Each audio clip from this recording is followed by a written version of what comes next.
Good afternoon, ladies and gentlemen. It's 1:05. I was trying to wait for a few people to get here.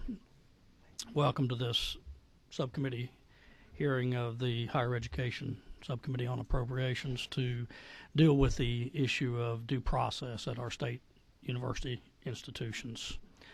I'm going to start with a statement. I'll talk about the logistics and the agenda here in a moment as well.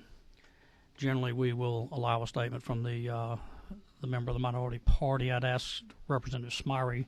I don't know if he's going to be here. Representative Jones, if you're interested, I'll provide some time for you for a statement after mine. I hate to put that on you right away, but he is the senior member of your delegation, so I had offered it to him. I don't. If he, whenever he gets here, I'll make sure that he has time. If you want to defer to that, or whichever suits you.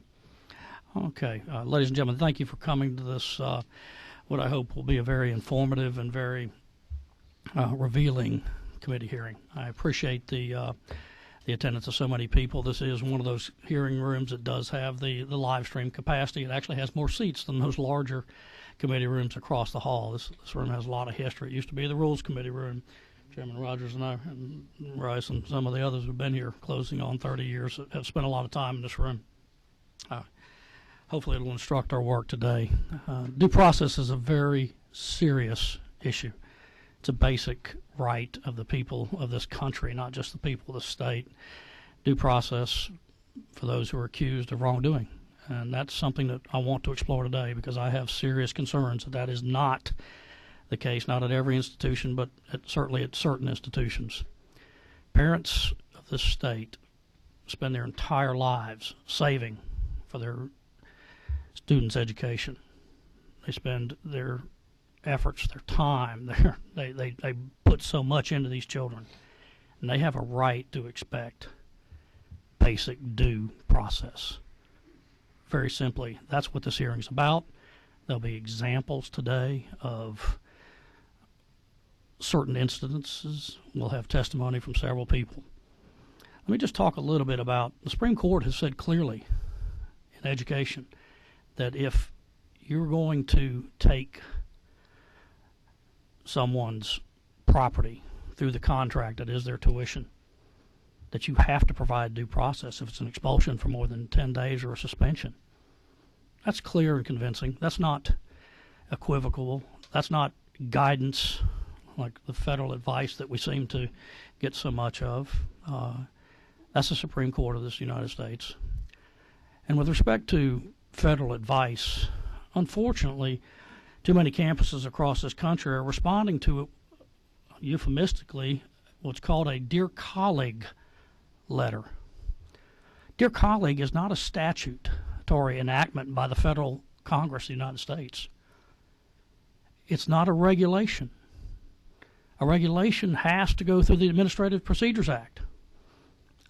Dear Colleague is the musings of an unelected bureaucrat, has no force of law, and this Dear Colleague letter is threatening federal funds. That's an absurdity. At least, I hope, in the state of Georgia, we're not going to react to that. We're going to react by ensuring that the students and the children of the state have due process protections on our campuses. And this committee is in a unique position to enforce that. Specifically, across this country, there are hundreds of lawsuits in federal courts right now on this exact issue. This is not just some individual as what we're about losing their contract. This is about states at public institutions at risk for millions of dollars of settlements. Some of the biggest ones are in the multi-million-dollar range for these judgments or settlements. I think at the last count there were 217 nationwide. I know of at least 3 at one Georgia institution. Our job in this committee is to appropriate the funds for the university system of the state. We're not going to appropriate funds if these individual institutions are risking those funds through lack of due process. The regents system of the state has been nothing but cooperative on this. I want to thank personally Chancellor Huckabee, Vice Chancellor Wrigley, and previously the chief jurist, or the chief attorney, now Judge Nels Peterson. They spent a significant amount of time and effort looking at this issue. These are people who have spent their careers looking at these types of issues, and we have worked with them closely. I have worked with them closely. Their report was in the package I sent you. President Peterson at Georgia Tech convened a committee. You look at those recommendations from that 5 committee about specifically the lack thereof of due process. It's a damning report. Read it. Look at the lack of evidentiary admissibility from those who are accused. Look at the lack of being represented by counsel. Look at the basic due process protections. You'll see none. Absolutely none. In those cases, an allegation is conviction. You must prove, with a fascinating standard that's not in any way American, at least, that you're guilty until proven innocent. And you must prove your innocence. That's not something we in the state of Georgia need to allow. This is not a partisan issue. This goes beyond that. This goes into significant lacks of protection for the children of the state. We need to provide, in the vernacular of today's college, a safe space for every one of these kids. And that's our responsibility, and members of this committee, I think we need to take it seriously. We need to understand the serious nature of this discussion here and this hearing today. There is going to be a lot of poignant testimony. We're going to hear from many individuals. We'll be hearing first from Jane Doe. It's the mother of a accused student. Believe me, ladies and gentlemen, if I talk to one more broken-hearted parent, I will, in the phrase from our illustrious journalist, make more operatic Wagnerian pronouncements. These parents, these are their most precious thing. And the way they're being treated is just no parent can see that. We will hear from the president of Georgia Tech, Mr. Bud Peterson. We'll hear from the Vice President for Student Life, Dean John Stein. We'll hear from the Assistant Dean of Students, Mr. Peter Paquette. They will get their day in court, in front of this court, unlike in some cases. In the circumstance of Miss Jane Doe, she is the only one that I'm going to relieve of the ability to answer questions of this panel. She is brave enough to come forward and talk about this with a pending lawsuit, but I'm not going to put her in a position to have to be questioned. I don't think that's appropriate here. But everybody else, I'm going to ask you when you come up, will you agree to questions from this panel? You're certainly willing not to take any, but then at that point, we're not going to take your testimony. Just FYI. We'll hear testimony from Mr. Jonathan Hawkins. He is the counsel for one of the incident cases, the Phi Delta Theta case at Georgia Tech. We'll hear his perceptions, and I think there's many members of that fraternity here as well. Again, this is not about one case. This is about due process. And then finally, we'll hear testimony from the Foundation for Individual Rights and Education, FIRE, Mr. Robert Shibley, their executive director. They're an organization, again, crosses party lines, crosses philosophical divides all over this nation. They are a major part of this discussion, and we'll hear from him as well. And then finally, members of the committee, I want to hear from you. We'll hear from each of these individuals, and we'll run along. This will go about 2 hours. But to start us off, before we hear from Miss Jane Doe, I got this morning, and it's just one of the more, I mean, we get a lot of letters. In 30 years of doing this, I've gotten a lot of letters from constituents and just affected people. But I'm going to read this because it just said so much. And if it makes some uncomfortable, some institutions, then, you know, the chips, they fall where they have to fall. And this is from Jane Doe. Again, so many of these people are just frightened to even put their names out because of how their students were treated on some of our institutions. So this says, Dear Chairman Ehrhart, This is regarding the article published on January 16th, featuring your comment about the lack of due process at Georgia Tech. I wanted to thank you and just say God bless you for voicing your concern. I was impressed and pleasantly surprised that there's a voice of reason. Somebody who's not afraid to do his own thinking despite the current political pressures.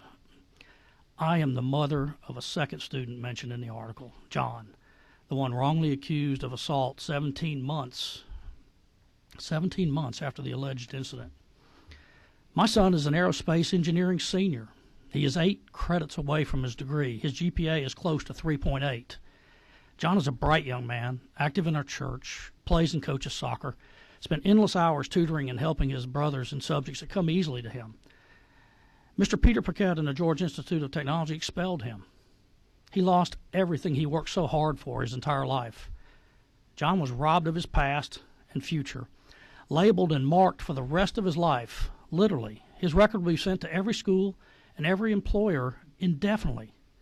What a cruel, cruel punishment. I am a cancer patient, currently being treated at Johns Hopkins in Baltimore, Maryland. The day of my son's hearing, conducted by Peter Paquette, I wanted to sit next to my child to support him during the most traumatic time of his life. Peter never let me inside the office. I remember sitting on that bench, outside, waiting, feeling miserable, in pain, ignored and disrespected as a parent and a human being by the Georgia Tech official. It just got worse from there. We as a family have been living a nightmare since April 3rd of last year. The school claims there's no great harm done John by being expelled and his record forever marked with sexual assault. John called schools with aerospace and mechanical engineering programs to see if he can transfer. The ugly truth is nobody wants him. He cannot find a school to earn his bachelor's degree. When schools see his application, they don't see a young man wrongly accused after 17 months of silence. They don't see the fact that a girl was failing her classes and picked somebody to blame. They just see his record on paper and don't want him in their school. My son says rape is a heinous, terrible crime. Rapists should be thrown in jail and should burn for eternity. It's killing him that people will see his transcripts and disciplinary record marked expelled for sexual assault and assume that he did something terrible to another human being. He will have to explain to every potential employer for the rest of his life who will want to hire him.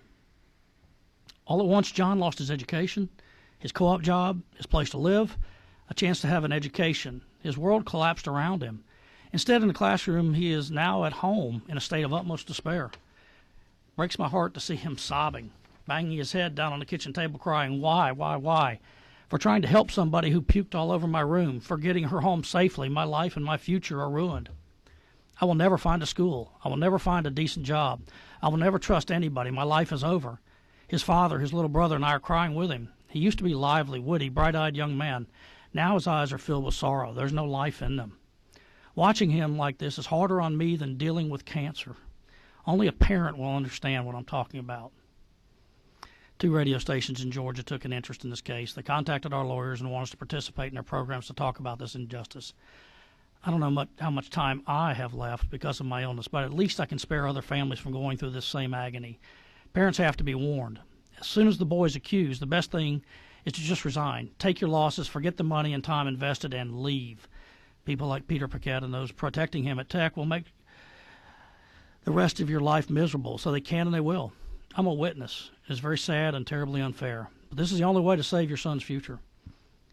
The other option is to sue the institution, but parents have to be ready to spend their retirement savings or sell their home to pay the lawyers.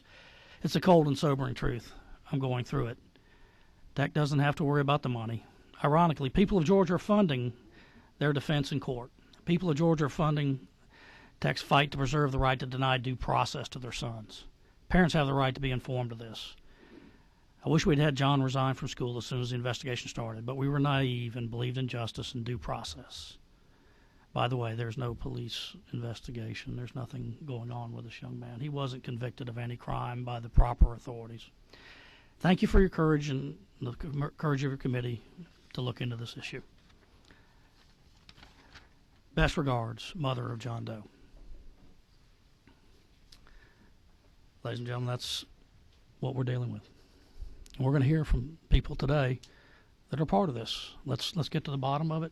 Let's find out what the state of due process in the state of Georgia really is, because it's serious. Chairman Ehrhart, question. So you're telling me this goes on the student's transcript after he is dismissed from the school? Does it go on his criminal history as well? He doesn't have a criminal history. He wasn't adjudicated by any civil authority, neither the police nor any of that. I'm not 100% sure of the exact nature of the transcript. That's the first. I've heard from other parents that it does follow them. I don't know the specific way it follows. That's one of the things we need to find out when we have the representatives from the university here. Maybe we can ask them. Let's find out for sure. I do not want to speculate. This is a letter from the parent. It's not necessarily.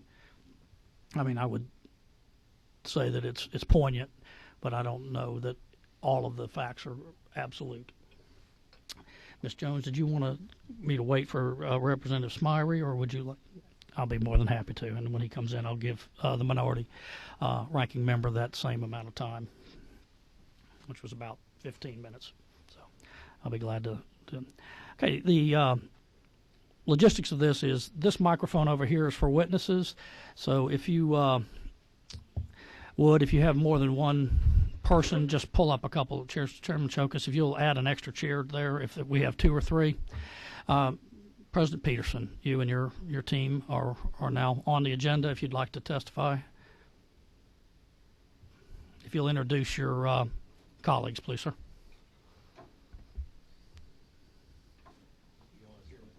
Yes, sir.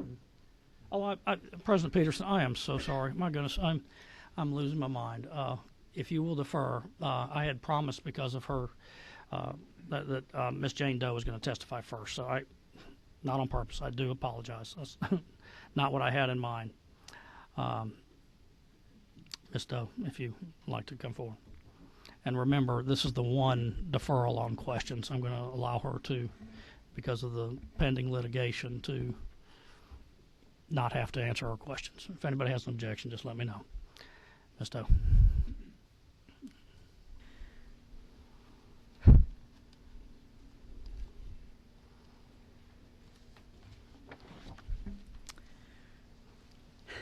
Ladies and gentlemen, I am honored to be here and would like to thank each of you for serving today. I also want to thank Representative Ehrhart for allowing me to speak before this committee on something that I believe to be so very important. January 11th, 2015 will always be a day of infamy for our family. It was the day we found out that our son, now a junior at Georgia Institute of Technology, had been found responsible for sexual misconduct. I will refer to my son as John Doe, or JD, to protect his identity because of the substantial stigma associated with Georgia Tech's finding. This has truly rocked us to the core. We have been extremely blessed with two smart, sensitive, and caring kids, neither of which has ever been in any kind of trouble. Our daughter is a senior at the University of South Carolina, and our son a junior at Tech. JD worked in high school, played sports including being captain of a team, graduated with honors, is an AP scholar, and even volunteered at a widow's farm in our community doing yard work and feeding her cattle. He was raised to respect women and taught to protect those who are most vulnerable. He is a member of the ROTC and will proudly serve his country in the United States Navy after he graduates. When JD came to us and told us about Tech's findings, he was devastated. Naturally, we wanted to know the facts. What happened?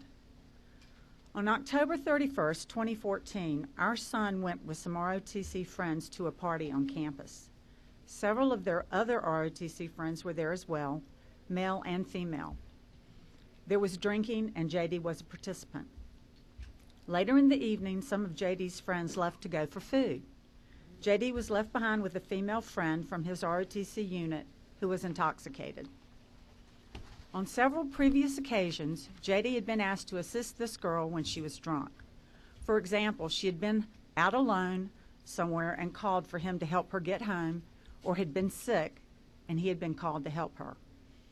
JD had become concerned about her behavior and had thought he should avoid her. But that night she was drunk. She was missing her key and locked out of her dorm. It was unusually cold that night. It actually snowed. She had no coat, and it was after 1 a.m. ROTC teaches its members to take care of each other. So rather than let this girl roam around alone and drunk in the cold, J.D. did what any decent young man would do. He told her to wait with him at his apartment until their friends, including her roommate with a key, came back from getting food. They went back to J.D.'s apartment.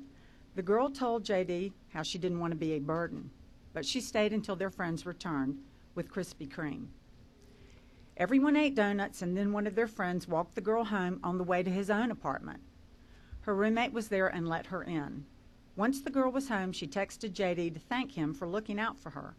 I would like to read you from that text. Quote, "I'm sorry I was bothering you, but I'll get my key. Thanks for being such a great guy." Unquote. As the parent of a boy and a girl in college, I can tell you this is a success story. Everyone made it home safe. The next morning, the girl texted J.D. apologizing and thanking him again for taking care of her. She also asked him to hang out that day. He declined, however, because he was coming to visit us. You would think that this would have been the end of the story. However, another female upperclassman and ROTC member had concerns about this girl and her relationship with multiple male students in the ROTC unit. After discussing the October 31st, November 1st incident with the girl, she became concerned that the girl may have been kept at J.D.'s apartment against her will. So she reported it to her direct superior, who brought it up the chain of command to the ROTC's executive officer. The ROTC formally investigated the incident. Although the ROTC found both the girl and J.D. were responsible for underage drinking, something J.D. admitted to at the outset, the ROTC found no wrongdoing on the part of J.D. with respect to the girl. In fact, J.D. has since had several ROTC recognitions for community service, intramural sports, etc. The girl was eventually dismissed from ROTC for unknown reasons. Again, this should have been the end of the story. However, the ROTC was also required to report the incident to the Office School of Integrity, or the OSI. J.D. was interviewed by OSI's director Peter Packett and Molly Mayfield. J.D. told them what had happened on the night of October 31st and how he had acted to protect this girl. While discussing the events of the evening, J.D. asked Packett what he should have done differently. Packett actually suggested that J.D. should have put this girl in a cab as an alternative to having her wait with him in his dorm room. Imagine putting a drunk girl in a cab with a stranger to do what? Drive her around in circles, waiting for her roommate to return, whenever that would be? Was that really a solution?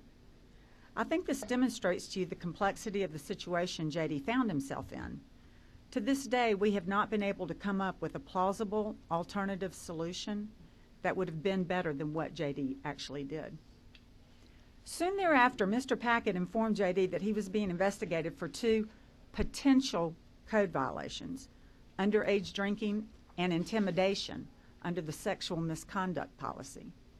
J.D. has never disputed the underage drinking, although it was surprising at the OSI's discretion that the girl was not charged. But as to the intimidation charge under the sexual misconduct policy, J.D. was devastated and confused.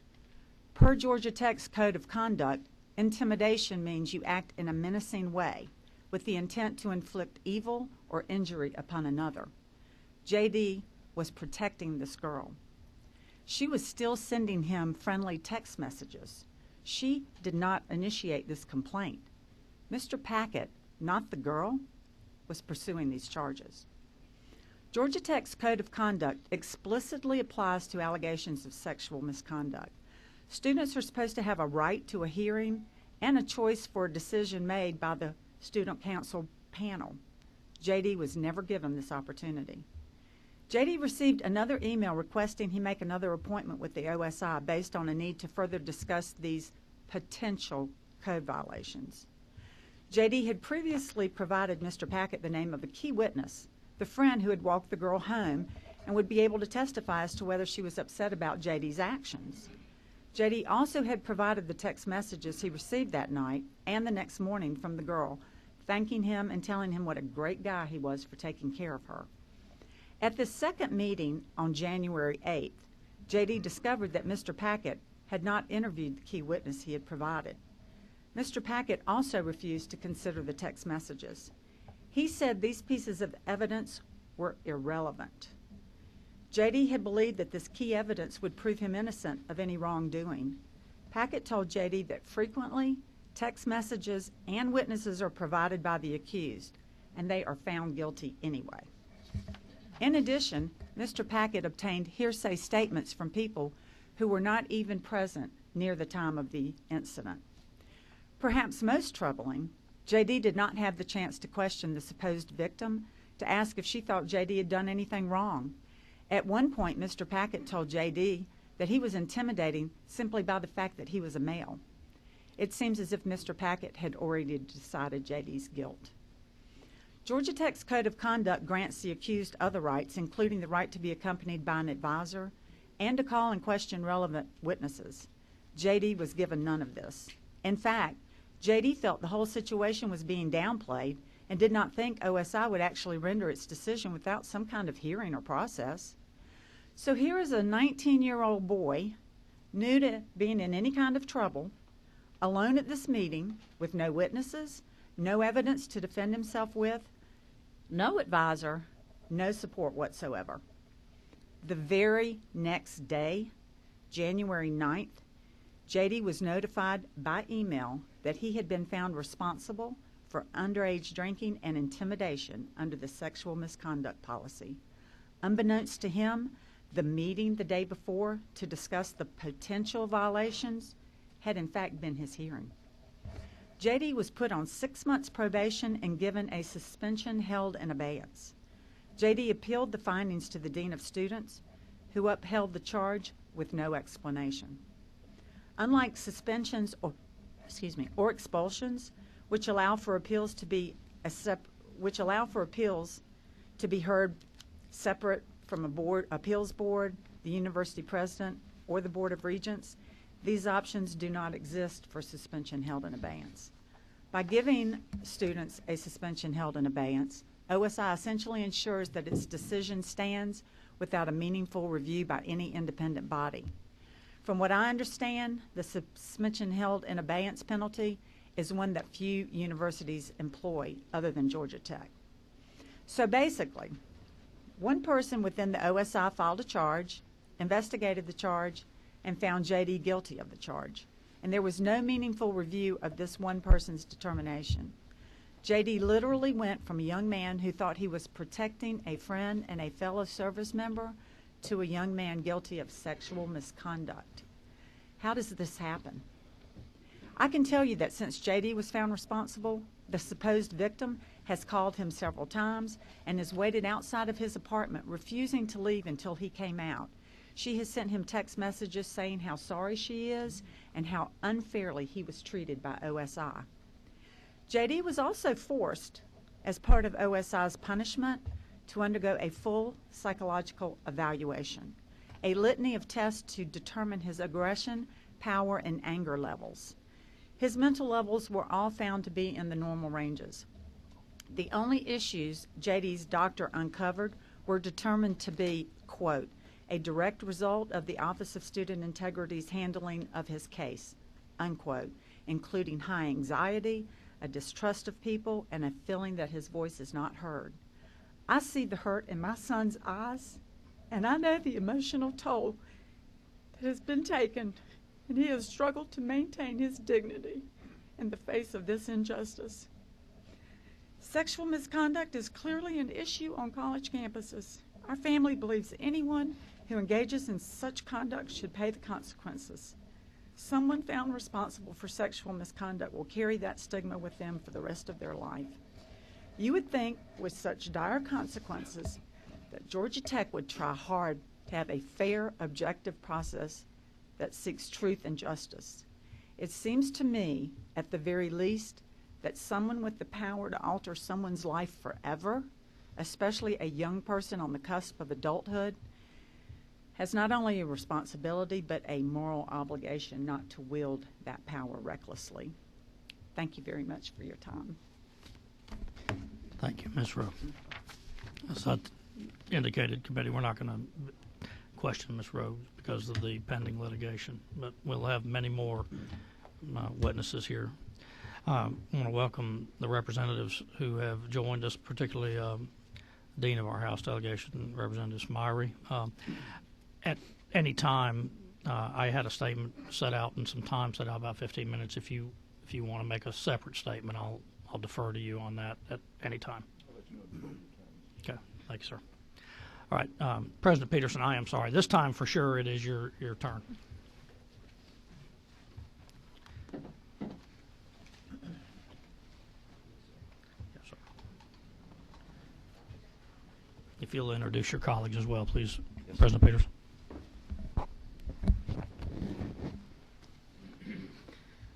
Mr. Chairman, thank you for having us today. This is Dean John Stein. He's Vice President and Dean of Student Service, Vice President for Student Life, Mr. Peter Packett, Assistant Dean.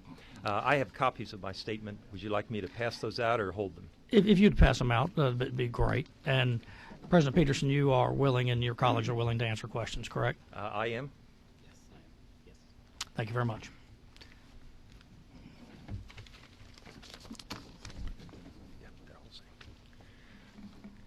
Mr. Chairman, thank you.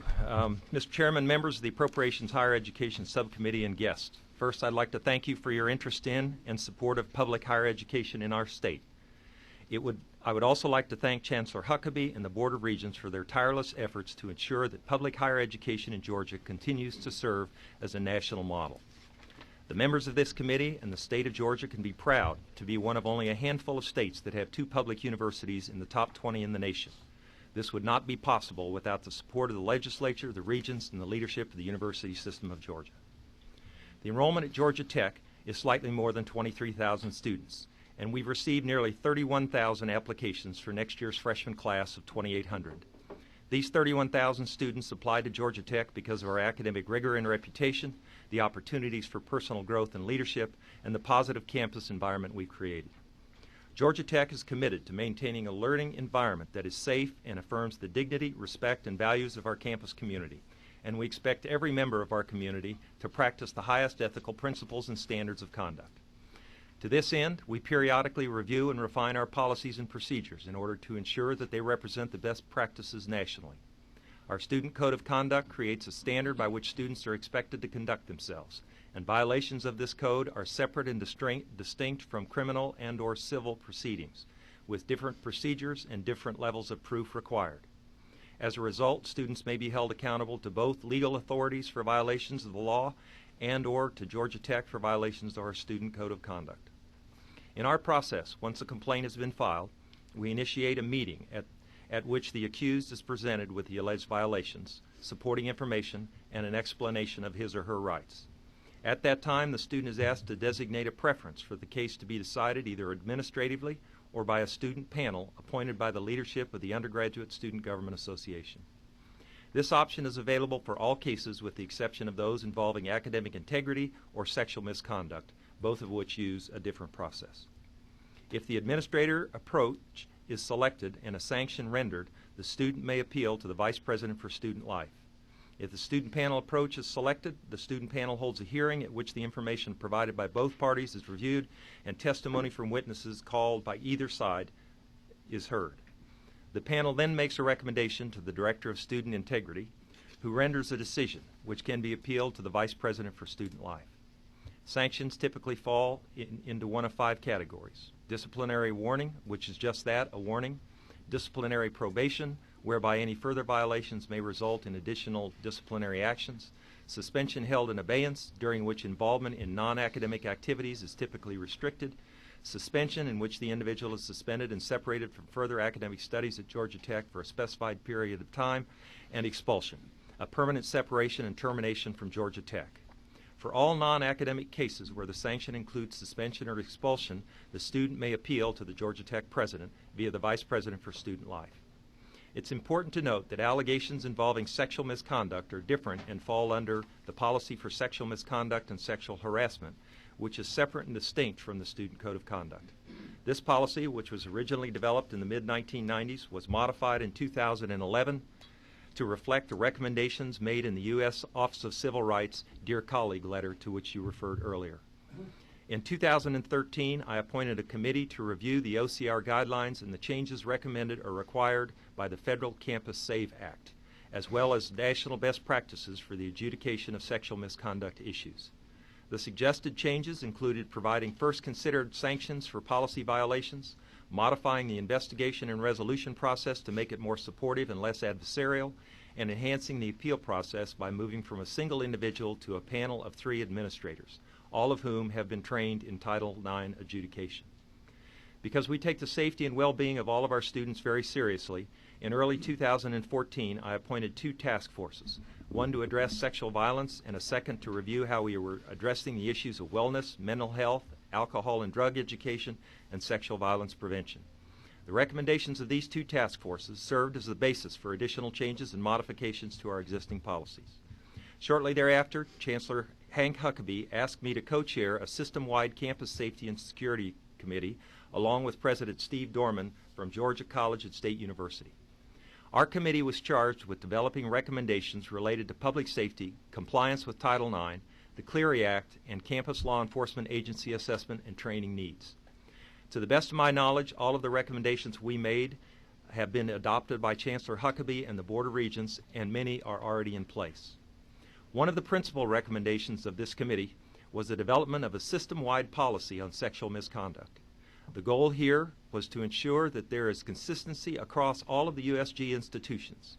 It's my understanding that this system-wide policy is in development and will be implemented and distributed to the various institutions in the near future. As a result of several recent issues, last October I requested that Mr. Nels Peterson, who at the time was the Chief Legal Officer and Secretary to the Board of Regents, chair a working group to review our policies and procedures at Georgia Tech. This review was completed on December 15th of 2015 and found that in 95% of the cases where the facts were not in dispute, the policy and procedures in place at Georgia Tech were consistent with best practices nationally.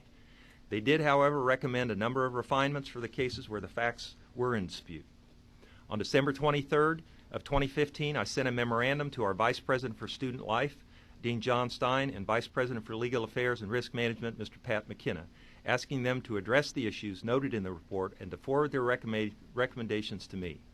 I have received these recommendations and forwarded them to our Standing Committee on Student Regulations for review in their upcoming meeting on January 28, 2016, along with a request that they be implemented at the earliest possible date. The recommendations suggested and the respective changes being implemented are: there's a lack of clarity in the process for the 5% of cases where the parties disagreed about the facts. The revised code will now direct the Office of Student Life to work in consultation with the Office of Legal Affairs to develop consistent operating procedures. Number 2, that issues may arise if the pre-charge review involves a factual investigation. The revised code will now limit the pre-charge review to determination as to whether these facts as alleged, or the facts as alleged, are sufficient to initiate a conduct hearing. Number 3, that the issue of aggregating unrelated cases as part of a single student conduct panel hearing needs clarification. The revised code now clarifies how the issue of multiple changes against the same respondent should be handled.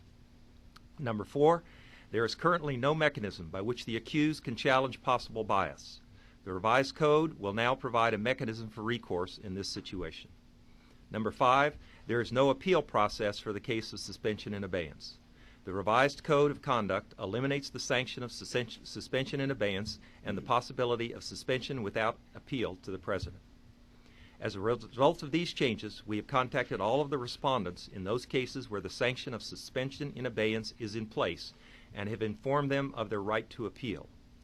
Two of those contacted have responded and requested an appeal. While I cannot speak in detail about these cases, I can tell you that one was an academic dishonesty case in which the student asked only that the sanction be reviewed, and this review is currently underway. The other involves 2 separate allegations of racial slurs approximately 30 days apart against a fraternity. Because this latter case involves both the sanction of suspension and abeyance and a reasonable claim of bias, the request for an appeal has been granted. In order to resolve the possible appearance of bias in this case, I have appointed an independent third party to review the case. Former Chief Justice of the Supreme Court of Georgia, Leah Ward Sears, has agreed to serve in this capacity and to review the appeal and make a recommendation to me as to the preponderance of the evidence and the sanctions imposed. Once received, I will review the information presented and render a final decision. Because these two cases are both currently under appeal, I've been advised to refrain from going into any further detail at this time. At Georgia Tech, we place a premium on developing students as leaders, both during their time with us on campus and after graduation. We are also fully committed to a campus environment that's inclusive and safe for our entire campus community. I want to again thank the committee for the opportunity to appear before you and to discuss this important matter and outline what we're doing to ensure a fair and equitable process for all concerned. Thank you, sir. Do your colleagues have any statements they want to make? No, sir. Okay, here's members of the committee. We'll start with some questions now. President Peterson, if I understand you correctly, you're not interested in answering any questions with respect to the incidents that were looked at by your commission and Nels Peterson with respect to Delta. Is that correct? With respect to the Delta case. Given that process is currently being reviewed by Justice Sears and that I am the one that will ultimately make the decision, I would like to try to retain the appearance of Fair enough. Let me see if I can ask you a question that doesn't and place I'll you do into my best, Mr. Chairman. Fair enough. All right. We have a situation where sanctions have been applied to an entire group of young men, many of them here, very fine young men, and it's not easy to get into Georgia Tech. Georgia Tech is as you said, one of the most difficult but one of the finest institutions of engineering in the world. That's not in dispute here. So these hundreds of young men, the allegation was made, I think it was against 3 of those individuals, that they were guilty of those particular racial slurs. That's basically some of the outline. You can just, I don't think there's any real difference of opinion that it was a racial slur incident. Is that correct?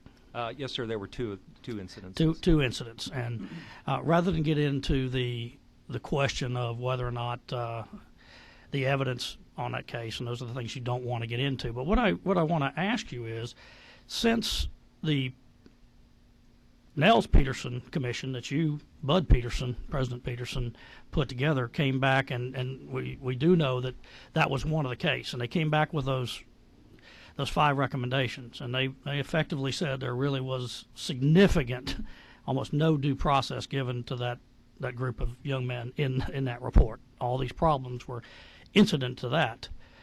Why, under any reasonable standard, they were punished, they were sanctioned for an entire semester.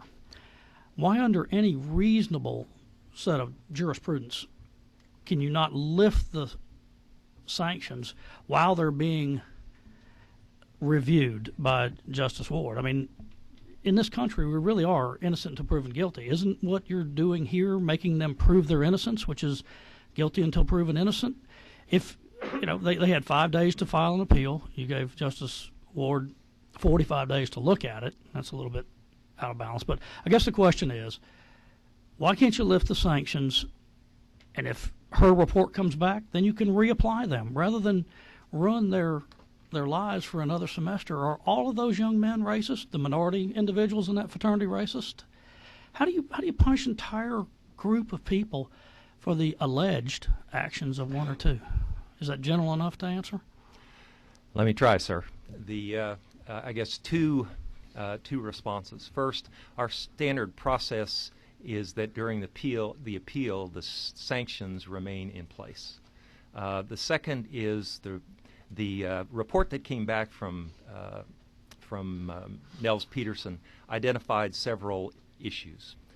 We have worked and are in the process of correcting those issues. I did not and do not believe that those issues were so difficult or so draconian that they would require overturning the student judicial panel's recommendation and sanctions imposed. So that was actually placed by a student panel.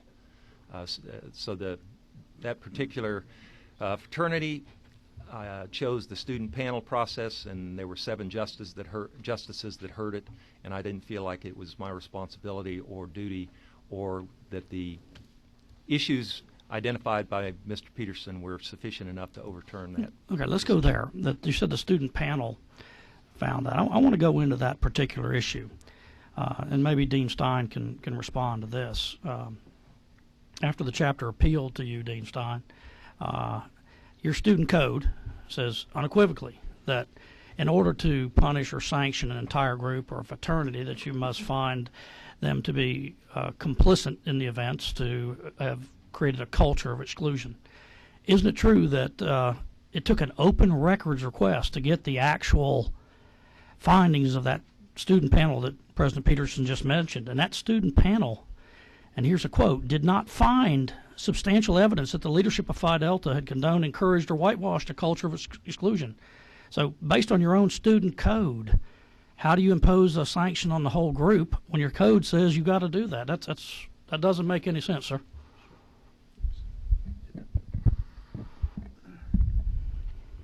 At the early stages of this investigation, much work was done to try and sort out which students were responsible for what was being alleged. Did you find them? We did not. We did not find that. Okay. In the absence of individuals, then the collective is held responsible. And that's typically how it would work in a residence hall, on a floor, or in a fraternity or sorority, that the community is held responsible. We worked very closely with the president. Interesting. Has your paycheck been suspended? You're part of that community. Your paycheck, has it been suspended? If it's the community, the village is responsible here, if we're finding the entire group responsible, who's responsible for student life? Isn't that you? Or are you still being paid? I am, sir. Yes, I am. So yes. You're not responsible, but the whole other group is. Interesting. Okay, that's. I may have some other questions here. Members of the committee, Chairman Golick. Let's see what your mic is. 4, I believe. Try that. No, I'm 4. 2. Try that. Okay. Thank you, Mr. Chairman. President Peterson and your colleagues as well. I understand that we happen to be talking about incidents that have occurred at Georgia Tech that are the latest and probably most infamous examples. But the truth of the matter is that any one of number of these incidents could occur at Tech and could and probably have occurred at other universities. So this isn't we acknowledge that this is not just a Georgia Tech issue. It just happens to be, again, the most infamous example to date that we can think of, but there are certainly others. As I read your statement, President Peterson, I looked at my notes in the margin and I asked myself, who decides? And without getting into the facts of individual cases, and I don't think it's our place, I'm just expressing my own opinion, it's not for us to decide who did what and when. The investigation will prove that out one way or the other. Or, from what I just heard, if it doesn't, then those who may be not guilty are actually treated as being guilty. That is another issue. As it relates to the facts that come out, or who's looking at the facts, excuse me, does it bother you that you and other university presidents, no doubt, have individuals in administrative capacities who have no formal training in law enforcement, who are effectively making decisions on sets of circumstances that are criminal in nature, but have no training to do so?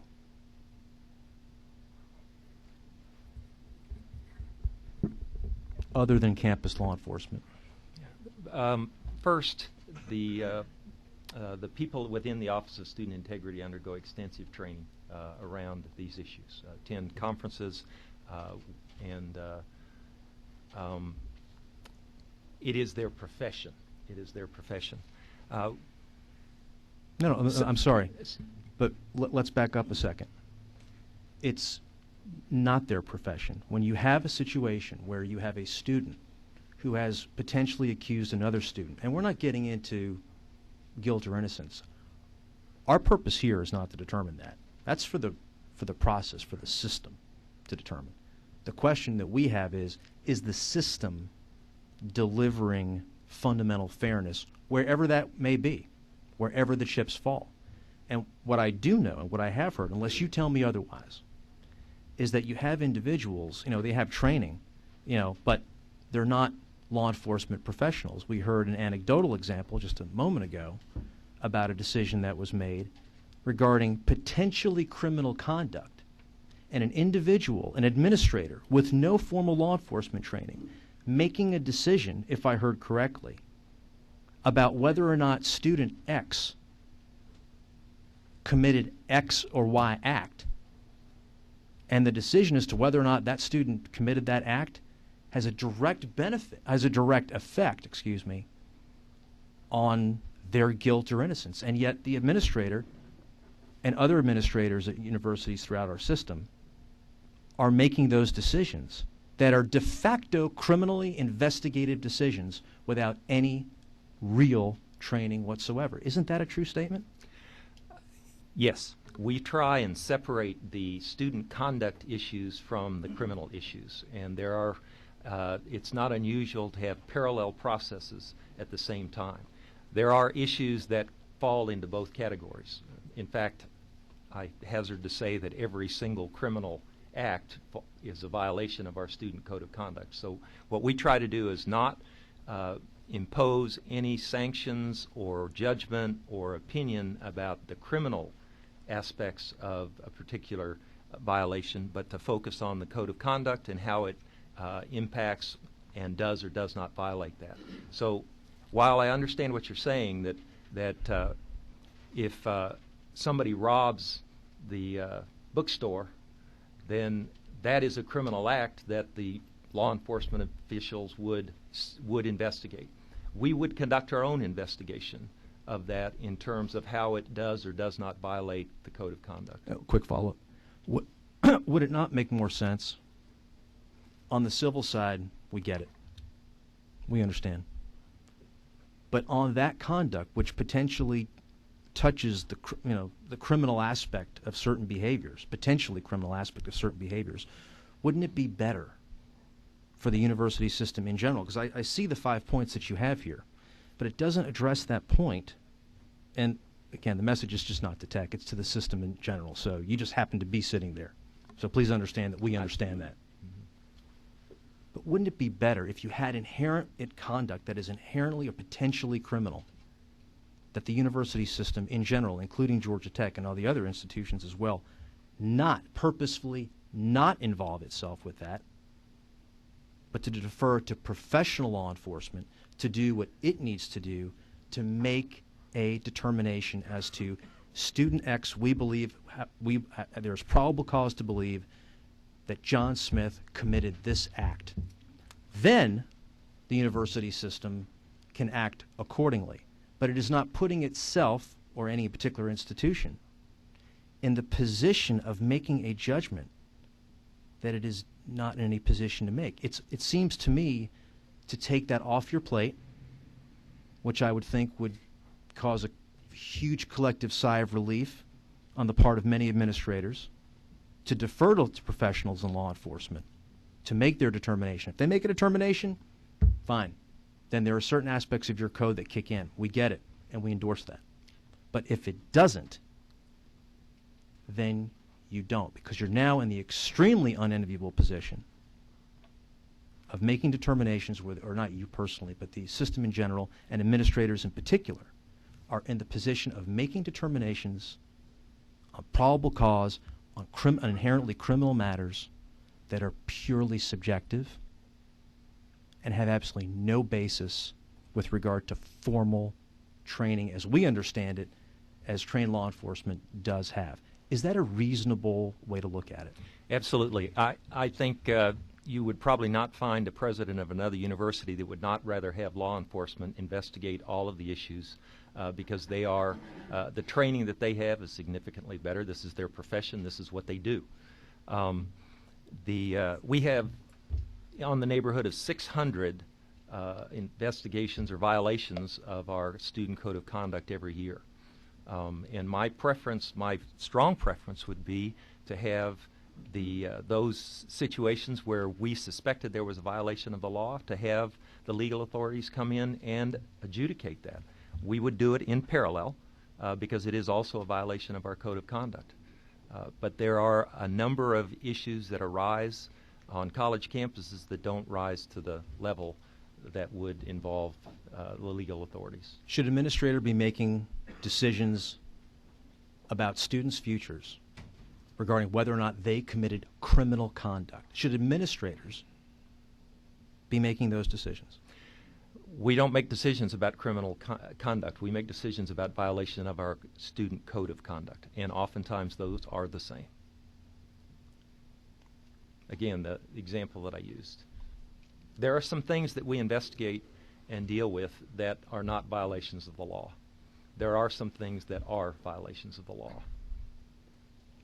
But there are also violations of the student code of conduct. I'm not sure if I'm not understanding your question, but I would prefer... No, I think that, Mr. Chairman, I think the point is that university administrators have to be able to make a common sense distinction. People say there's a death of common sense. I reject that.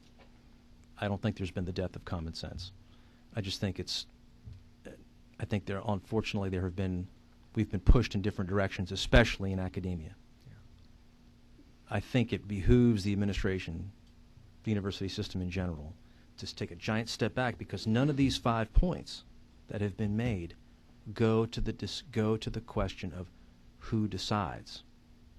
And all it really ends up doing is putting administrators in a very difficult position, including from a civil liability standpoint, ultimately, I guarantee you, which I don't think as a legislator, I don't think our constituents want that. We don't want the universities being hung up in needless litigation.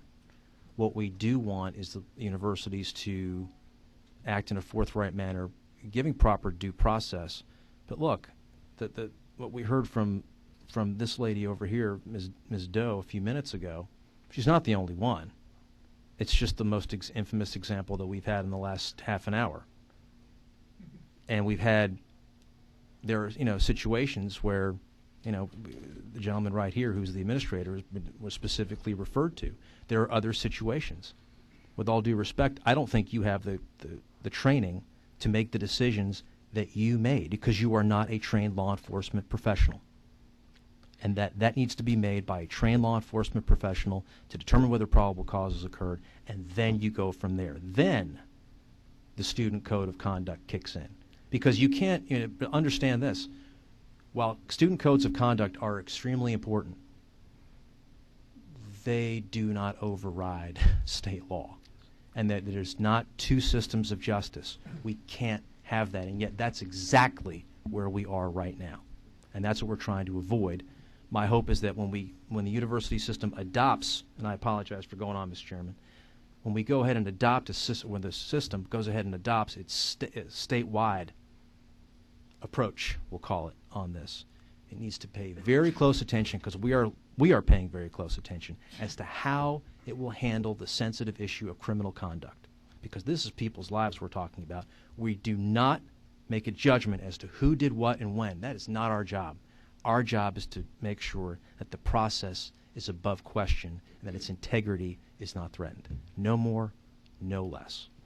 And thank you for listening to that. I hear you loud and clear, sir, and as the university system of Georgia continues to move forward with the development of the system-wide policy, which again was recommended by the committee that I co-chaired, I will carry that message back to them, and your comments, make sure that your comments are conveyed. Again, it would be unfair. This is not simply a Georgia Tech issue. This is a system-wide issue. You just happen to be here. I want to personally thank you for engaging in the dialogue. Now it's a function of leadership. And not just Chancellor Huckabee, the leaders of the major institutions in this state have equal responsibility to make sure that this gets fixed. Thank you for your part in that. Yes, sir, and it is a national issue. Okay. Thank you, Chairman Golick. Next was Chairman Richard. Thanks, sir. I'm trying to get your mic. Okay. He's four. Okay. Four, sorry. yeah. Should be on. Okay. I agree 100% with what Chairman Golick said. And you admitted that your staff is not, and probably every other staff in the state are not as trained as a police officer, one who deals with this on a regular basis. But it's a sad commentary when someone who does not have that particular training can ruin the life of a young man or a young woman for the rest of their life. Because if this follows them for the rest of their life, you know, what, 8 hours from getting a degree or something like this, you know, that's a sad commentary. If someone commits a crime or is thought to have committed a crime or being accused of committing a crime, you are not qualified, because you already admitted it, you are not qualified to make that decision.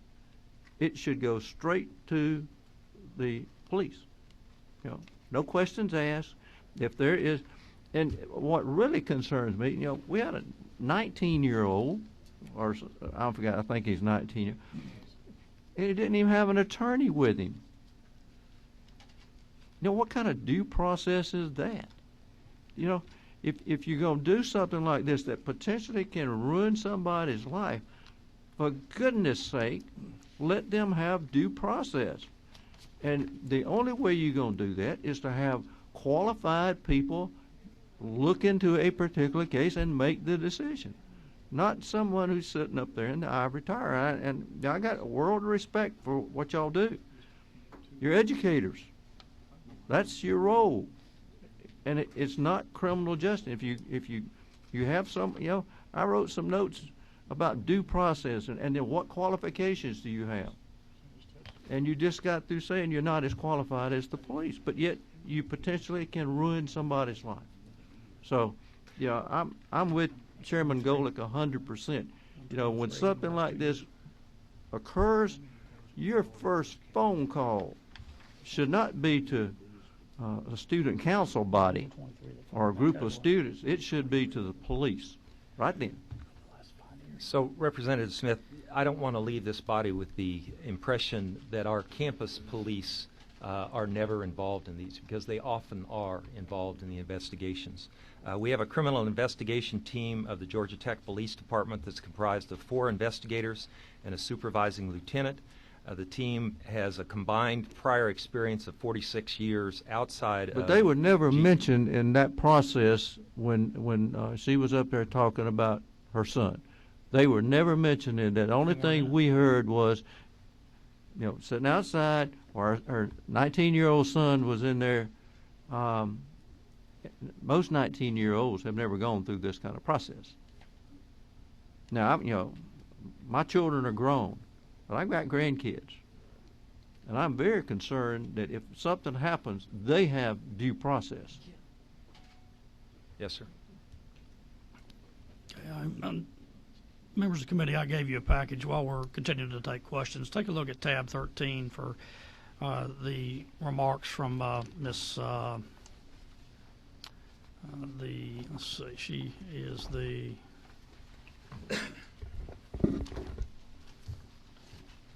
tab 13 in your package with respect to. Oh, I'm sorry, Miss Kathleen Godson, to the effect that she wrote to one of the 2 individuals we just heard that they've received all the process they're due. That's the institution's attorney. Obviously, the Regents Committee saw it differently. Right at the end, it's your very last end, so the letter from the attorney. All right, next is Chairman Nix. Yes, thank you, Mr. Chairman. I would like to address a question to Mr. Paquette, if I may. Sir, do you dispute the facts or the testimony or the process that Jane Doe described? Do you dispute that?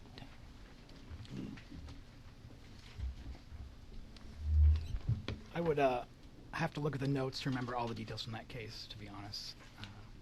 But you heard what she said. Mm-hmm.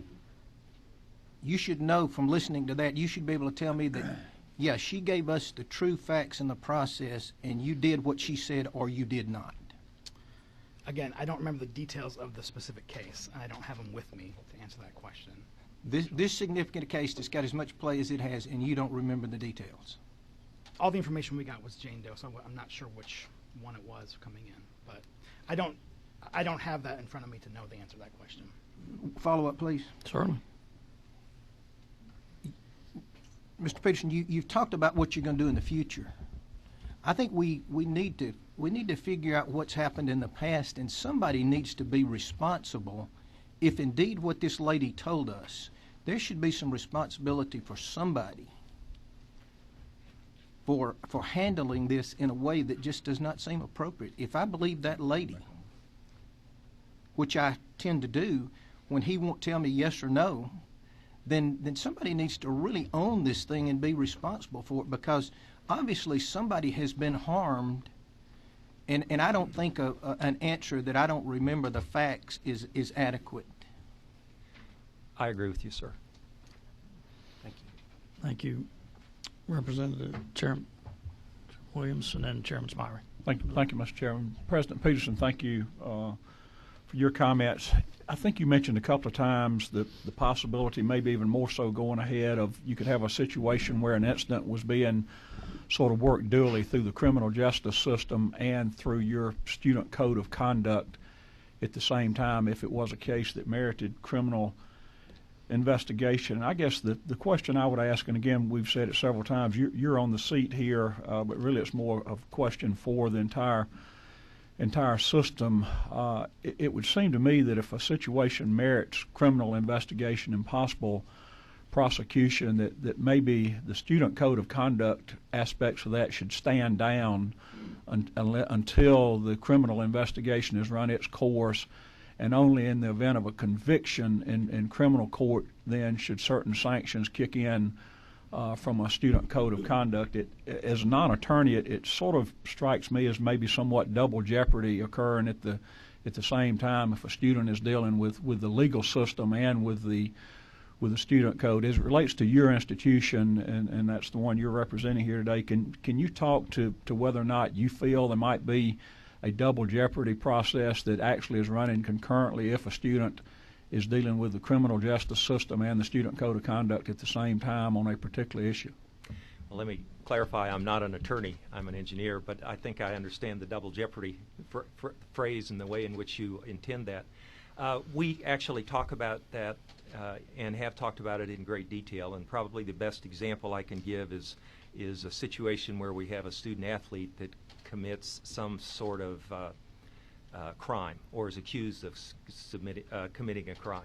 Oftentimes I have people that raise issues and express concern because the coach takes an action with respect to that player, the university takes an action with respect to that player, and the civil or the criminal courts take an action with respect to that player. We don't view that as double jeopardy, and then again recognize I don't know the exact legal ramifications of that, but what we don't want to do is to sit back and wait until the criminal proceedings have been completed. There are issues that arise on our campus that don't rise to the level of a crime, and we feel like we need to take action on those particular situations, violations, or allegations independent of the criminal proceedings. So we work very hard to try to stay separate so that our actions are not dependent upon the criminal court's findings, but separate and distinct. And that is not an unusual approach or process by any stretch of the imagination, sir. Thank you. Okay, Representative Smyrie. Sir. Either one works. Mr. Chairman and members of the committee, I want to thank you for giving me an opportunity to say something, and I appreciate the candidness that we've had. You and I have been discussing. And I want to follow up on Chairman Golick. Although Dr. Peterson is here giving testimony along with some other individuals, I don't want to relate this to Georgia Tech. I want to look at it from a more comprehensive and system-wide angle in relation to what we have been reading and seeing, and I've gotten a lot of calls. As I relate to you, I've got a lot of emails, and of course I don't condone sexual, gender, racial improprieties or misconduct. But I do appreciate due process. And I'd like for it to be a two-way street and not a one-way alley, that people get the benefit of guilt or innocence. But one of the things I did want to ask, and a lot of this is new to me, although I've been on higher ed for some time, and I can remember being in college, and I'm thinking the code of conduct as it relates to each university system school. Does each school have I know each school has a code of conduct, but I would be interested with the chancellor and with the board of regents seeing how we develop our system-wide apparatus. And I'm told that that's something that you all are working on, and because whether it's student conduct, sexual misconduct, and another thing that I read a lot about is section Title IX, which deals with gender and sexual misconduct, but does not cover racial aspects of the law. And a lot of the things I read about and hear about are racially motivated or misconduct along the racial line. So I'm just trying to see the connection between the university. It could be any university in the system, University System of Georgia, the student code of conduct that's designed for each university member institution, and the overall comprehensive policy that is system-wide. What's the correlation? What's the methodology? How are they related? What's the relationship between the system-wide policy per se and the individual code of conduct on the college campus? So let me try to respond to that. The system-wide policy that I've referred to would be actually two policies. One that would apply to student misconduct, and one that would apply to sexual violence. So there are two that are in the process of being developed. I don't know for sure, but I do not believe that there is a system-wide policy for code of conduct. Each institution has its own code of conduct. I don't know how similar they are or how different they are. I can certainly carry that message back to the chancellor that the recommendation has been made that I think he's sitting behind me, but I'll carry it back to him anyway, sir.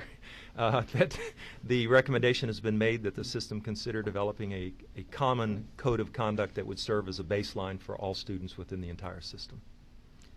One follow-up, Certainly. Mr. Chairman. Certainly.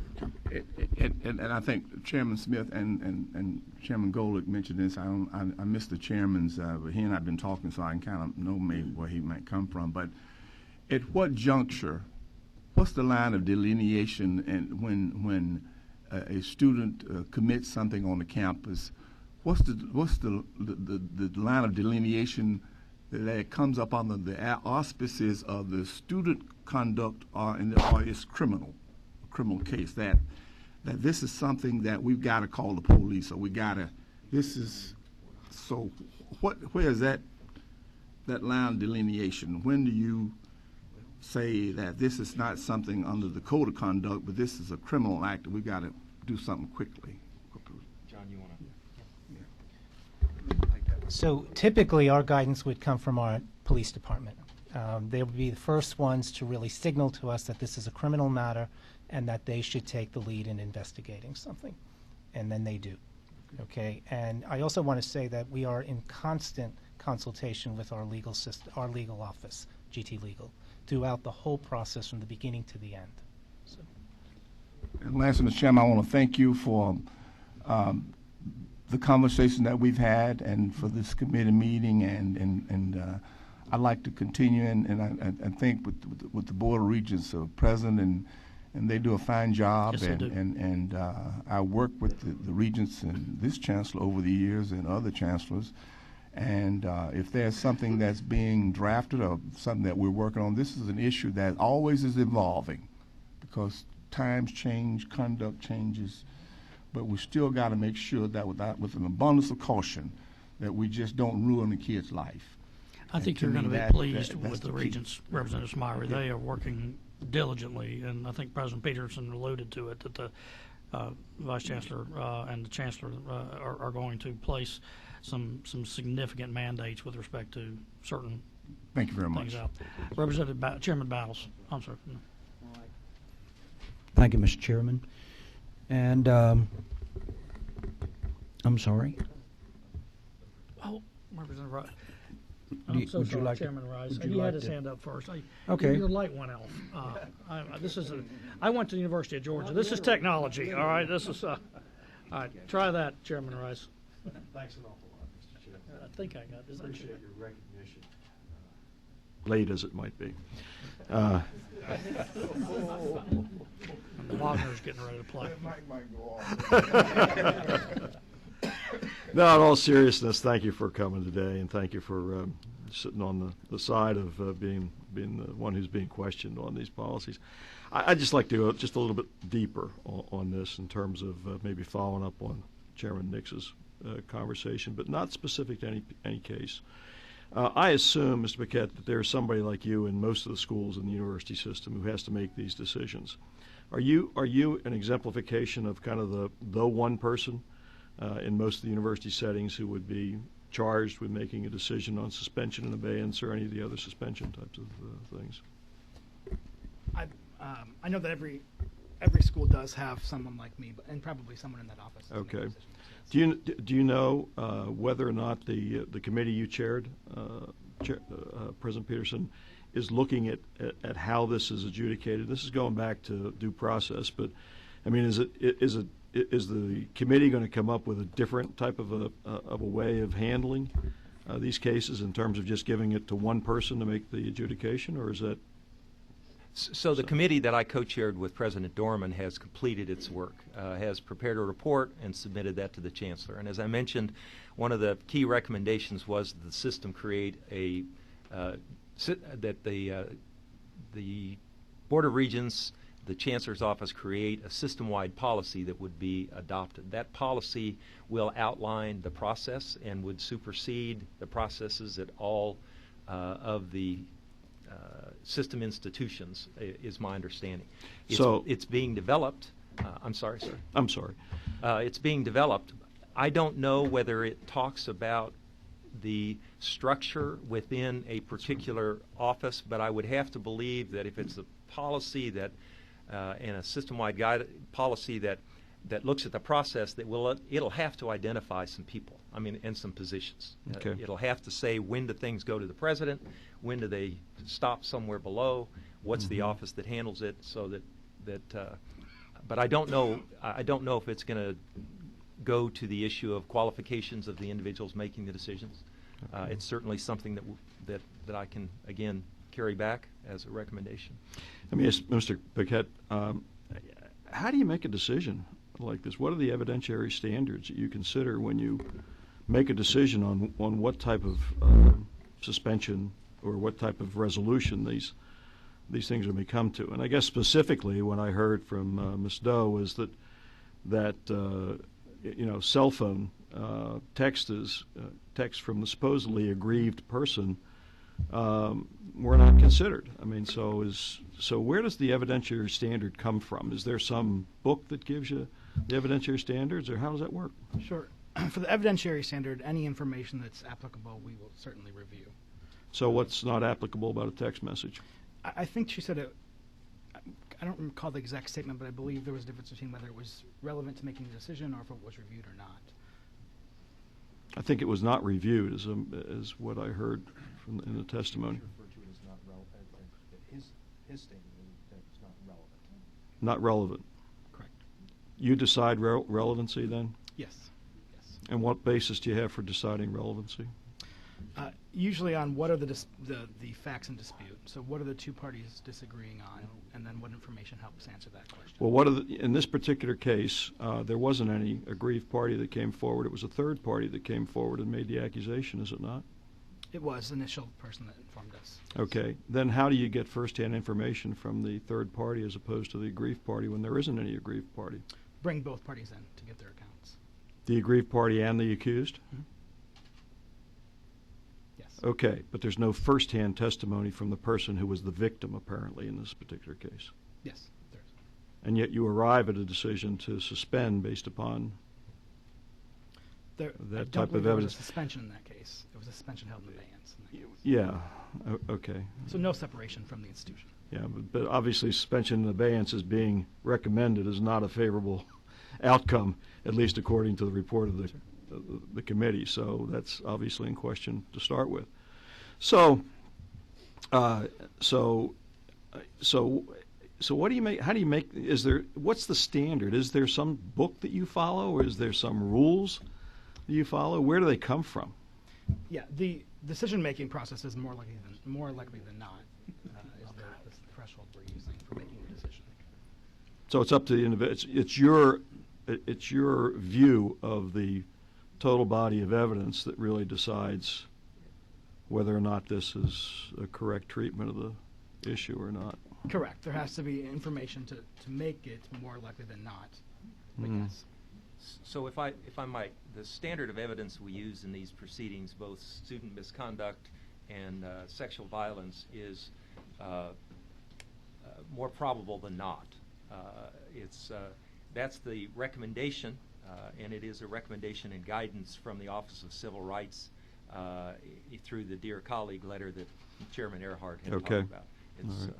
It's not beyond a reasonable doubt, which is used in criminal cases. So the victim in the particular case we're talking about with Ms. Doe came forward and said, yeah, I sent these text messages. Would he have been suspended in abeyance? I can't answer that question again without the details. Well, I thought you had the text messages, and you made a decision not that they were not relevant. I honestly don't recall right now what's in. That's kind of like a Fifth Amendment type of view. Go ahead. Basic due process. Again, this is this particular case is in litigation I understand. At this point in time. I understand. I'm sorry. Well, I was just making up a phantom case, basically, okay. right?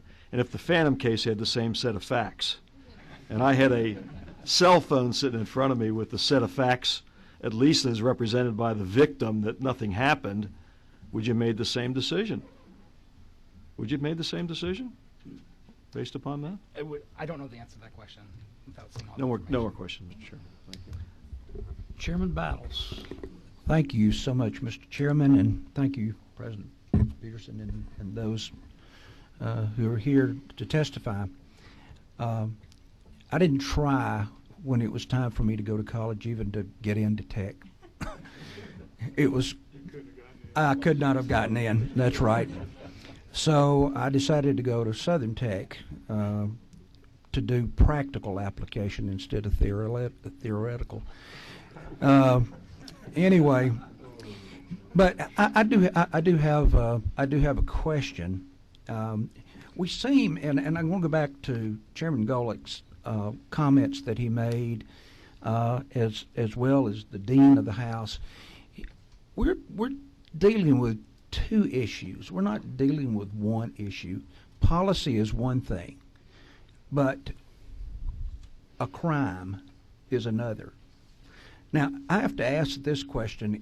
You're talking about rewriting and developing a policy for today. My question is when the policies were original in creation, was there a legal opinion from an attorney, or maybe even from the Attorney General, that says what you are doing is legal, that you have policy that you can carry it to so far, and when it comes to issues that are somewhat criminal, then you no longer have authority to deal with that?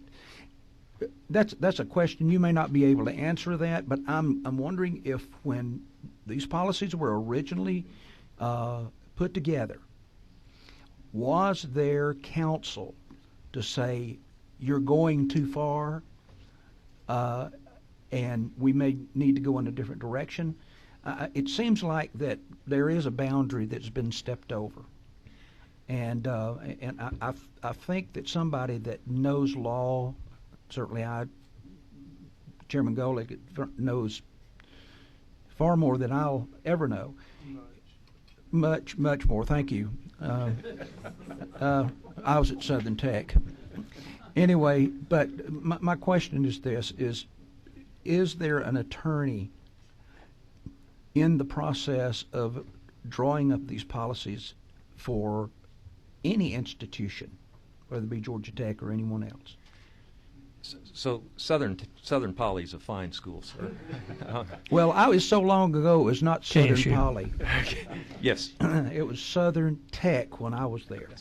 I don't know what the situation was when the policy and the policy on sexual violence was first written in 1990. I don't know what the practice was then, but I have to believe the legal team was involved. I can tell you the practice that we follow today, and that is all of our policies and any policy changes are actually led by our legal counsel. They take an active role. When I asked, I guess Judge Peterson at this point, when I asked Judge Peterson to review our policies, we had a committee of 5 people. Some were from Georgia Tech, some were from outside. We actually had Dean Stein's counterpart from Georgia State that sat on that committee. There was also an attorney from Georgia Tech that was there that works with student life.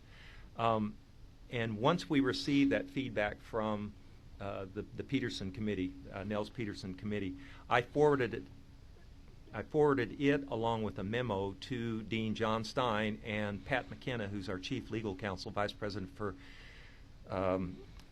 legal affairs and risk assessment, and asked them to address the issues that are raised in the Peterson memo and come up with changes to our policy, which are the ones that I went through. So there is heavy involvement of our legal staff in the development and any changes or revisions to any of our policies. All right, just go ahead. Okay, and I understand that. Can I follow up on that, and then I'll give you a minute? Let me ask you. You say you refute the same people who created the original report that now Judge Peterson found the issues with are now the same people that are going to draft the new standards. Wouldn't it make some sense to get some independent review with respect to that? Certainly. Okay. Go ahead, Jeremy. Couldn't have said it better myself.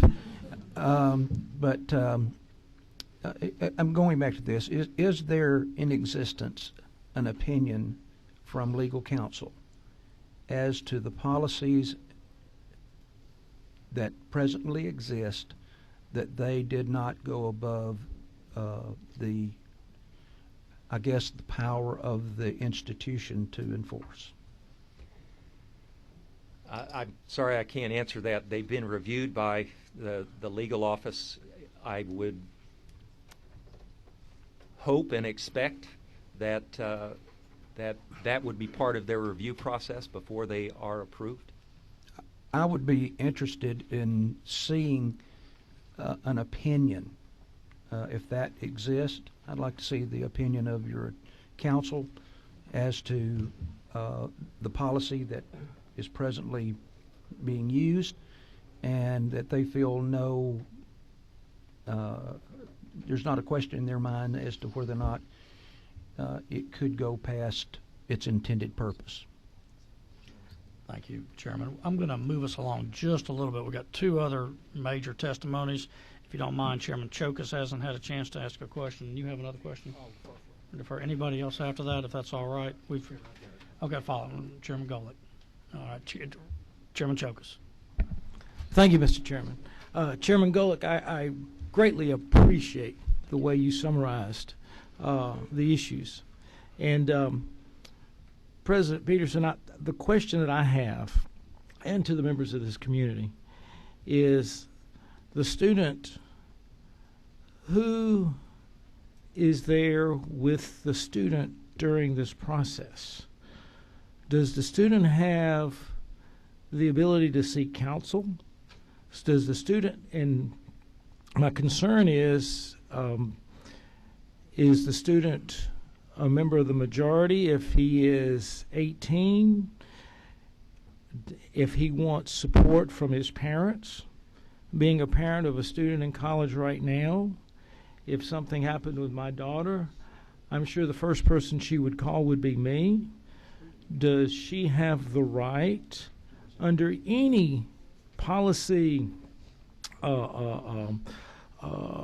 disagreement, or to call me, to be able to accompany her, to be able to have legal counsel available if there is an issue? Explain that to me, if you would. I'll start, and then I'll turn it over to Dean Stein.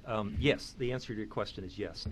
That in the process, whether it's the single assistant dean or whether it's the student hearing panel through the student judiciary committee, the student is allowed to have an advisor. What we don't allow is for the advisor to legally represent the individual. So it's not unusual for the student to have an advisor that's working with them. If it's an attorney or a parent or a friend, they just can't stand up and present the case in place of the individual student themselves. You get to bring your own potted plant. May I have a follow-up, sir? Certainly. Thank you.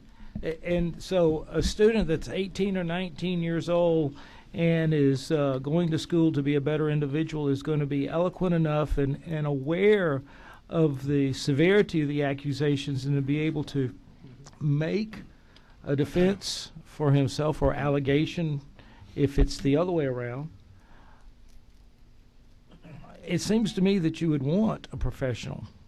It seems to me you would want either an attorney or a parent involved at this time to make things a little bit more clear.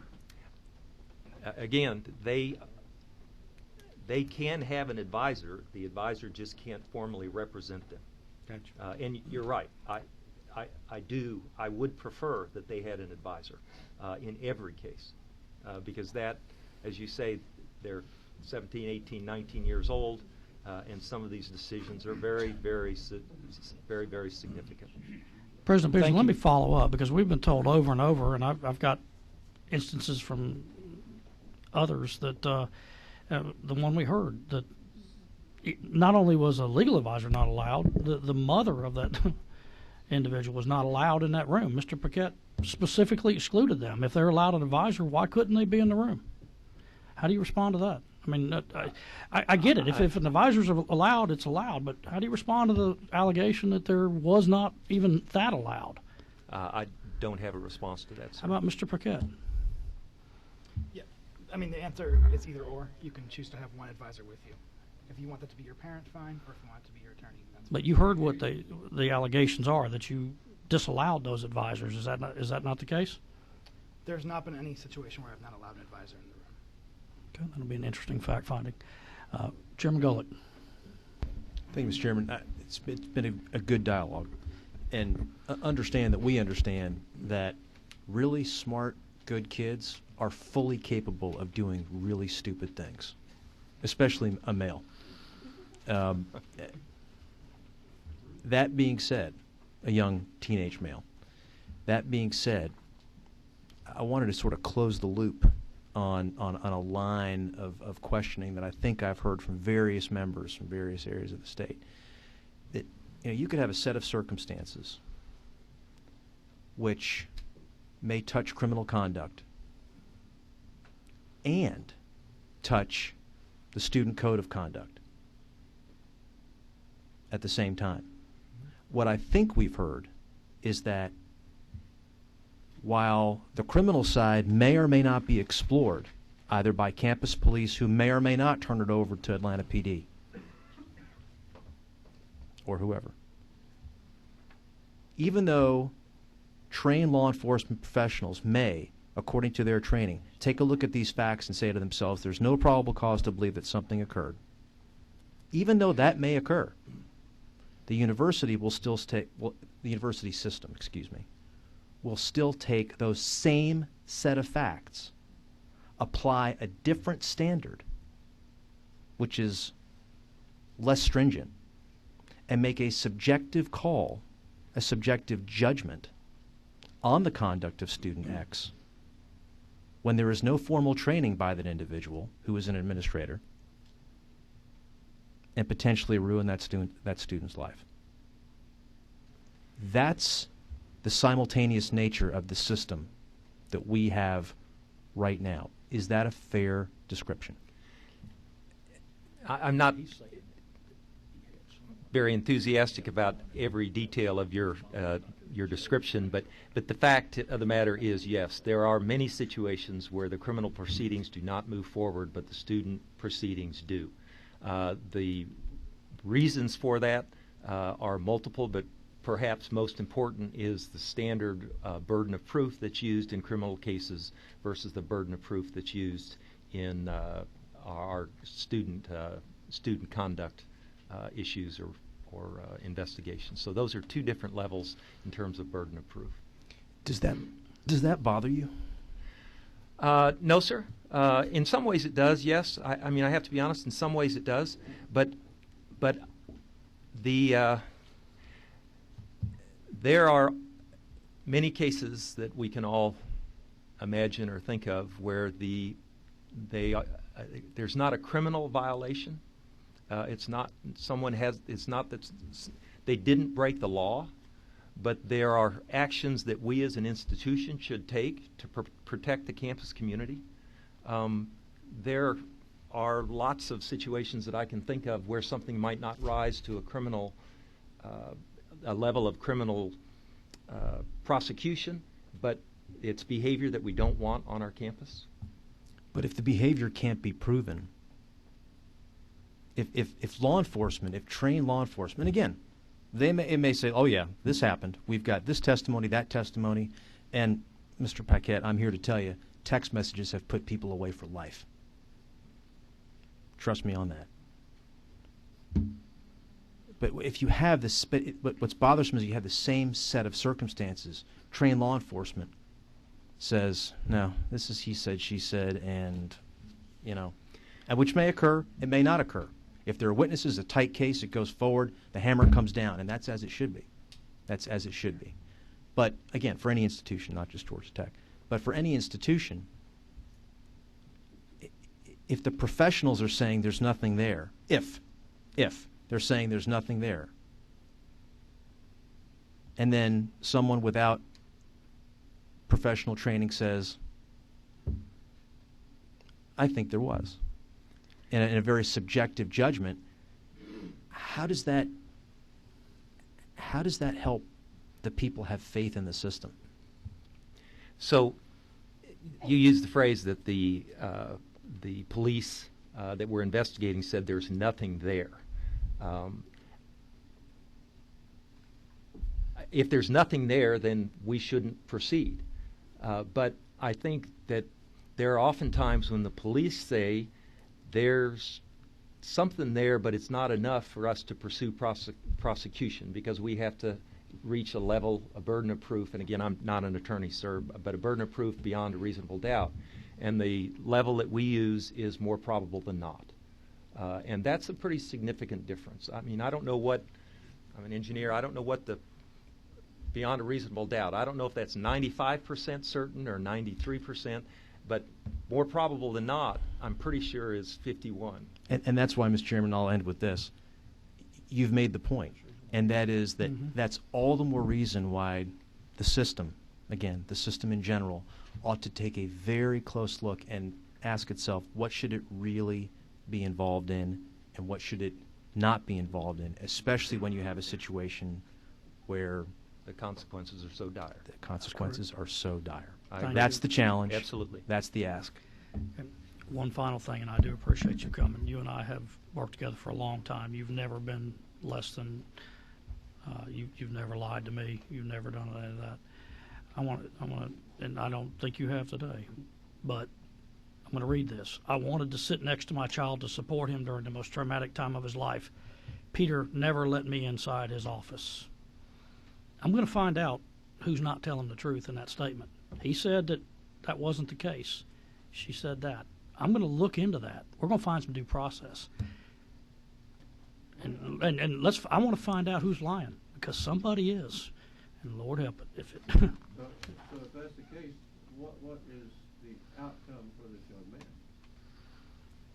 He's gotten a letter. Everything clear?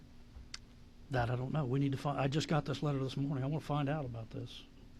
I'm supposed to have a conversation. I want to know the outcome for the individuals responsible as well, if it's not the truth. Yes, sir. Thank you for your time and effort, gentlemen. Members of the public, we're going to move right into the next two, and I do apologize to you, Jonathan, and to you, Mr. Shibley, that I hope you can hang in. This is important, substantive material. Mr. Jonathan Hawkins.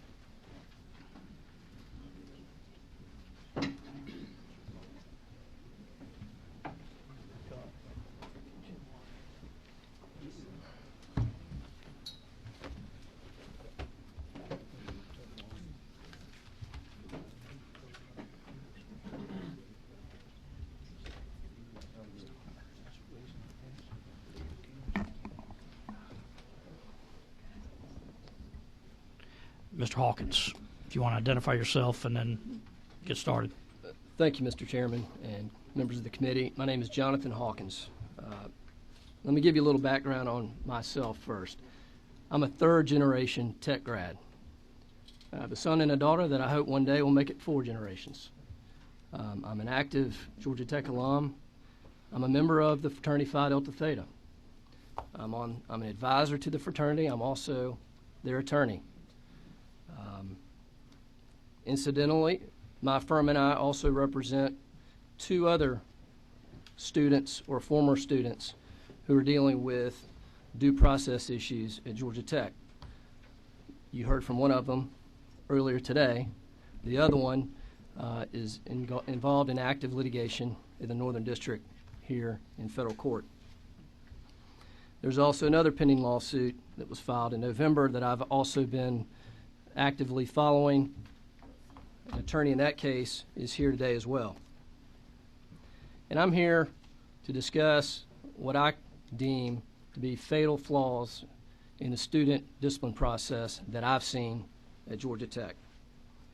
Now, I want to start with saying that the student code explicitly states that its disciplinary process has a, quote, primary goal of uncovering the truth. Well, I can tell you from my experience that those in charge of the process do not want to see the truth. From my experience, they make their mind up on the front end, what they want to happen, and then they bend the process to make sure that that result happens. Now I'm going to talk about the Phi Delta Theta case, which you've heard referenced today, for a couple reasons. One, I was involved in that case from the very beginning. And 2, it is an instructive case study on the problems of due process at Tech. Now I want to talk about due process in a couple ways.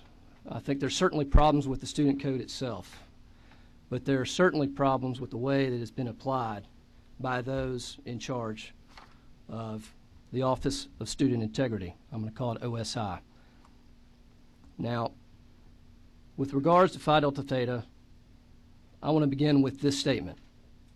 The evidence, without a doubt, shows that the fraternity is absolutely innocent of the charges that were leveled against it.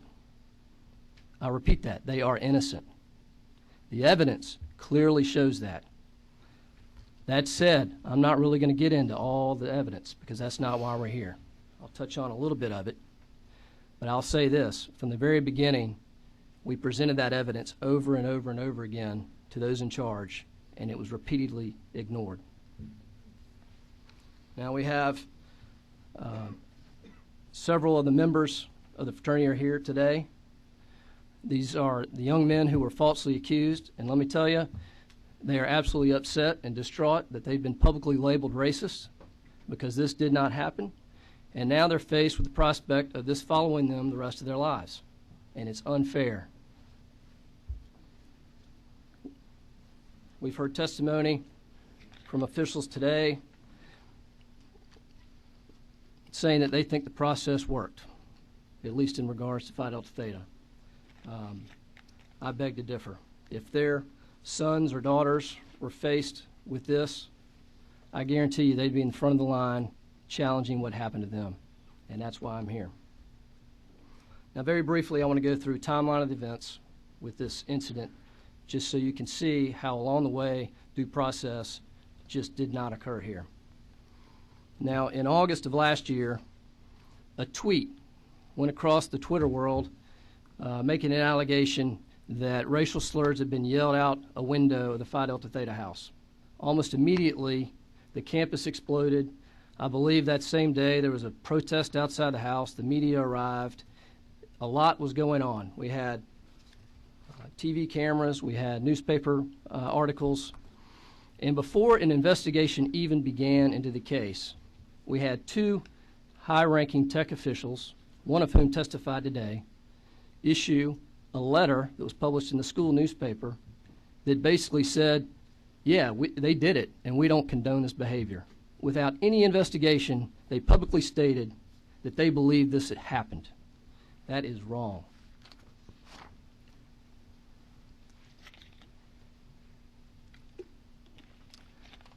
Now let me talk about the so-called investigation. As you will learn, it was one-sided and biased from the beginning. We heard earlier today testimony that at an early stage, much work was done to find the individuals responsible. Well, let me tell you, very little work was done to find anybody, number one. And number two, there are no individuals responsible because it didn't happen. OSI met with the accuser and interviewed various witnesses that she suggested.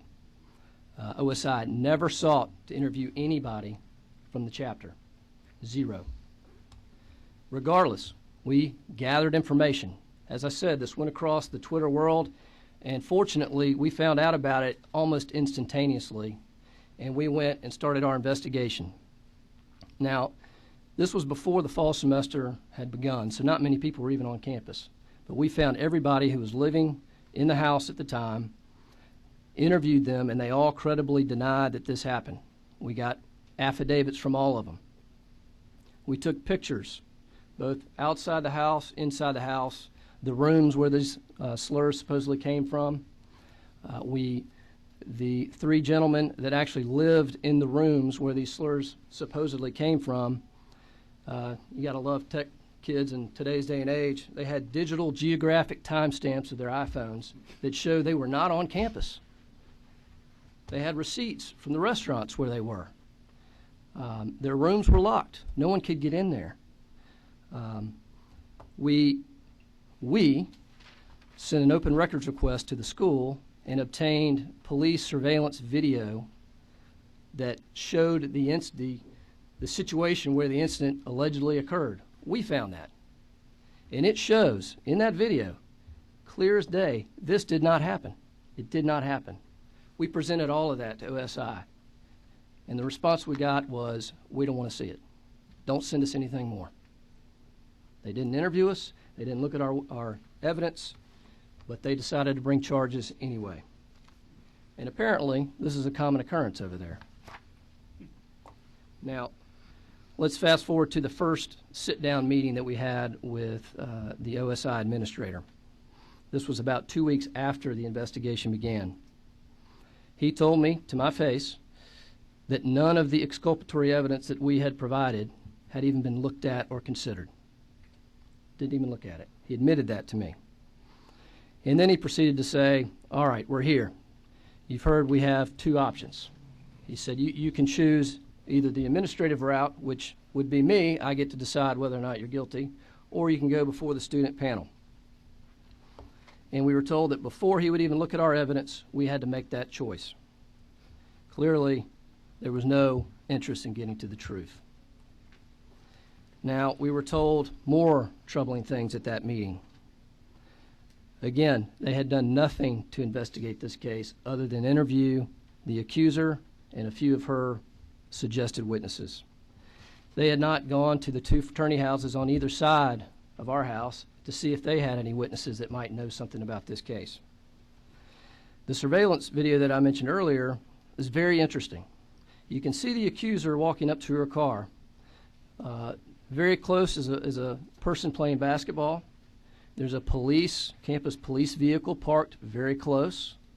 And there's a young man walking on the sidewalk right next to her car pushing a large suitcase. They had done nothing to try to locate or discuss this with any of the individuals in that video. And we were told that they're not going to do anything else until we decided which way we wanted to go, either the administrator or the student panel. And this is where I couldn't believe what I heard. The administrator looked at me and he said, quote, "I'm going to believe what the accuser said until there was a reason not to believe her." He said the mere fact an allegation was made meant to him that something happened. He said not only would the fraternity have to prove that it was innocent, we'd have to explain why the accuser would even make it up. Well, taken aback, I reminded him of the student code and the presumption of innocence. I said, we're supposed to be presumed innocent until we are proven responsible by a preponderance of the evidence. I again asked in disbelief why he did not review any of the exculpatory evidence we'd given him, and he really just didn't answer me. The meeting ended and we left. Several days later, we got an email saying, "What'd you decide? Do you want me to decide or do you want the student panel?" Well, based on his statement that he already believed we were guilty, we said, well, we want you to recuse yourself, and we want somebody else to decide. A couple days later, he came back and said, "I'm not going to do that." So we had no choice but to go with the student panel. But as you will hear, OSI and the officials then began to infect and manipulate the student panel process, and we did not get a fair shake there either. There was a statement that this was a student decision. Well, yes, but let me explain to you all the reasons why it really wasn't a true decision. Now, I'm not going to touch on every single issue. There are so many we'd be here all day, but let me hit some of the highlights. Now, as part of the investigation by the administrator, he interviewed, as I said, 6 witnesses, none of whom were on our side. We don't know what questions were asked. We don't have a transcript of the meeting. We don't have a recording of the meeting. But as a result of this meeting, he issued a summary, or typed out a summary statement with all of these witnesses' testimony, in his view. Clearly hearsay, clearly unreliable. Well, at the start of the student panel, we had the student jury members there. That report was handed out with 6 hearsay witness summaries given to them. Now, 3 of those witnesses did not even appear in person to testify. But the student panel proceeded to use that testimony and those summary hearsay statements as a basis of their decision. We had no opportunity to cross-examine or question those witnesses, as the student code supposedly allows us to do. We were not given that choice or that ability to do that. This was a direct message by OSI to the panel that they believed we were guilty and they were going to manipulate the system in such a way to make sure the panel found that. Now, you've seen and heard of the report by Nels Peterson's committee. That report specifically references this instance and says that is wrong and prejudicial and it should not have happened. Now, another flaw in the student process was that the 3 adverse witnesses were actually allowed to testify remotely. One of them testified via Skype, and one of them, or I guess 2 of them, testified via telephone. This is out of the ordinary. It violates the rules. We were given no notice of this. And as you will learn, it adversely affected us severely. The 2 witnesses that testified by telephone in the middle of the hearing, and I honestly could not believe this happened. In the middle of one of the witnesses' testimony, you could hear somebody in the background coaching her, saying, "No, no, no," and correcting her testimony. And taken aback, we said, "Well, who's that with you?" And initially, she refused to answer. Well, luckily, the student panel chair required her to answer Well, it was the other witness. So we learned that the two witnesses were testifying remotely via telephone together to make sure they got their story straight. Now, here's another severe due process issue. The morning of the hearing, we learned through the testimony that the three witnesses against the fraternity all met jointly with the tech administrator, where he encouraged them that you need to come testify against these guys. And in that meeting, he handed those witnesses his hearsay summary statements that he had created, apparently to make sure they could get their story straight. Again, we had no idea that this was going on until we got there.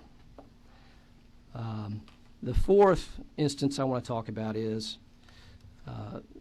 you heard that there were two alleged incidents that happened.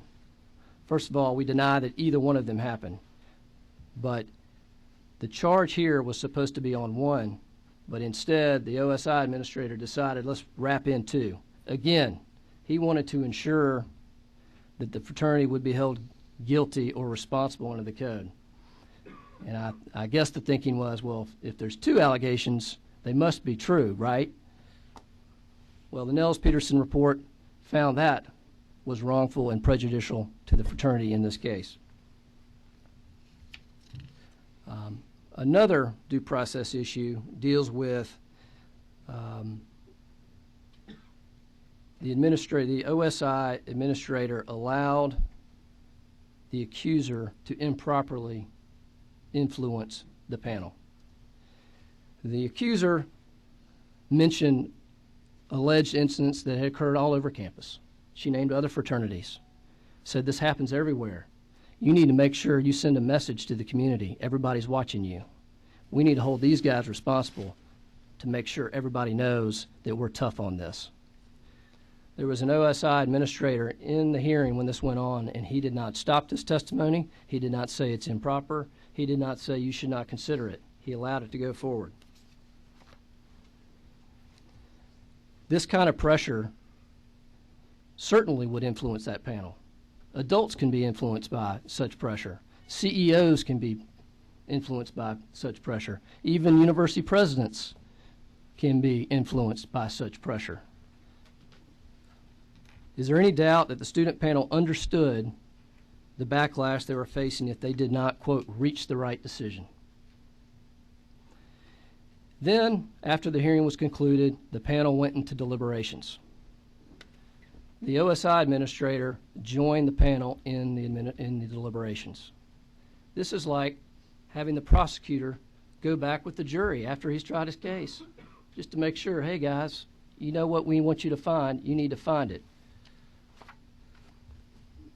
As I said, there are many other instances, I won't go into those, but as you can see, OSI determined the result it wanted, and it manipulated and rigged this system to get there. They did not want the truth to be found. Now I'll fast forward. We did file an appeal. We had 5 days to do that. We got it filed. A week or so later, we got a denial of our appeal.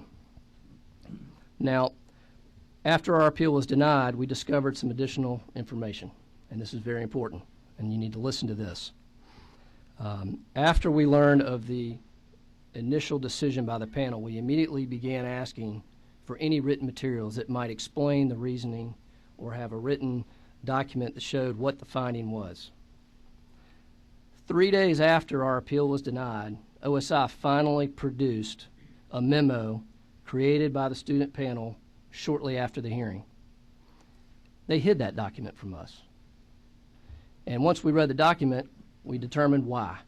Because in that document, the student panel expressly found the fraternity did not condone or encourage this behavior, and that is the express finding that they needed to make to hold the fraternity responsible.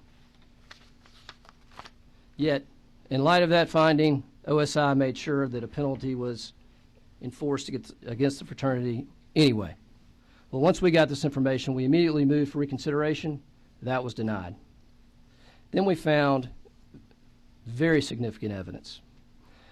The video surveillance tape from the campus police that I mentioned showed a young man pushing a large suitcase in the vicinity when this incident allegedly happened. Well, we were able to locate that individual. And he said, I remember it vividly. I was coming back to campus from the West Coast. School was about to start. I remember my phone battery ran out, so I know I was not listening to any music. I remember exactly that video surveillance when we showed it to him, because he dropped his jacket, and he said, I remember my jacket kept dropping that day. And we asked him, did you hear any racial slurs that day? He said, absolutely not. And we obtained an affidavit from him stating that. Well, turns out he had a friend across the street who also remembers him coming up that day with his oversized suitcase, and that's what he remembered. And he said, yeah, I was there too, and I didn't hear anything either. And we got a sworn statement from him testifying to that fact. But here's what is extremely troubling to all of us. That second student said that once he realized that he was in the vicinity and a witness to these alleged events that did not occur, he called the Office of Student Integrity to report it. He talked to somebody there and said, hey, I was there and I don't think it happened. What should I do? The person on the phone said, we don't need you. That was never communicated to us. This fellow just went on with his way. Luckily, we found him. But that is highly troubling. Again, the truth is not something that was important here, because the overwhelming evidence, without a doubt, shows this did not occur. Not even a preponderance standard. This is without a doubt. The evidence showed this did not happen. But the school wasn't interested in that. Now, you heard a little bit earlier about the suspension and abeyance penalty. That was what we were given.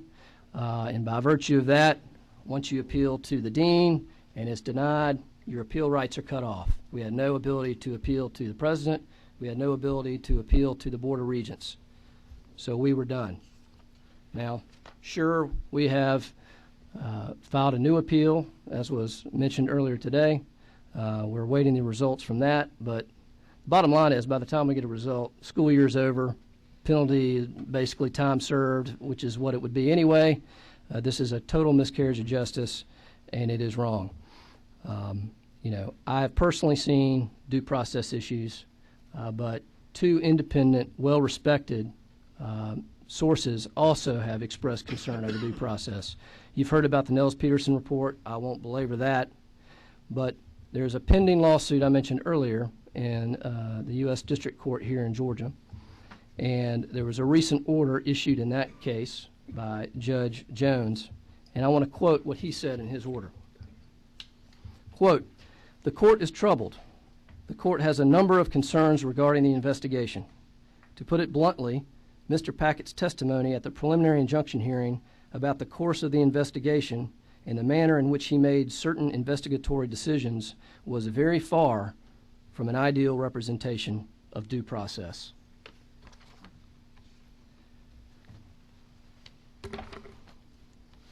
Now, in closing, I would just say this. Given all the flaws that we've discussed this morning, I would love to ask the tech officials if it were their son or daughter who were brought up on these charges, would they or any parent feel that this was a fair hearing and that they should just accept it? I don't think that'd be their answer. We can call it a kangaroo court, we can call it a star chamber. Whatever we call it, we know it was not justice.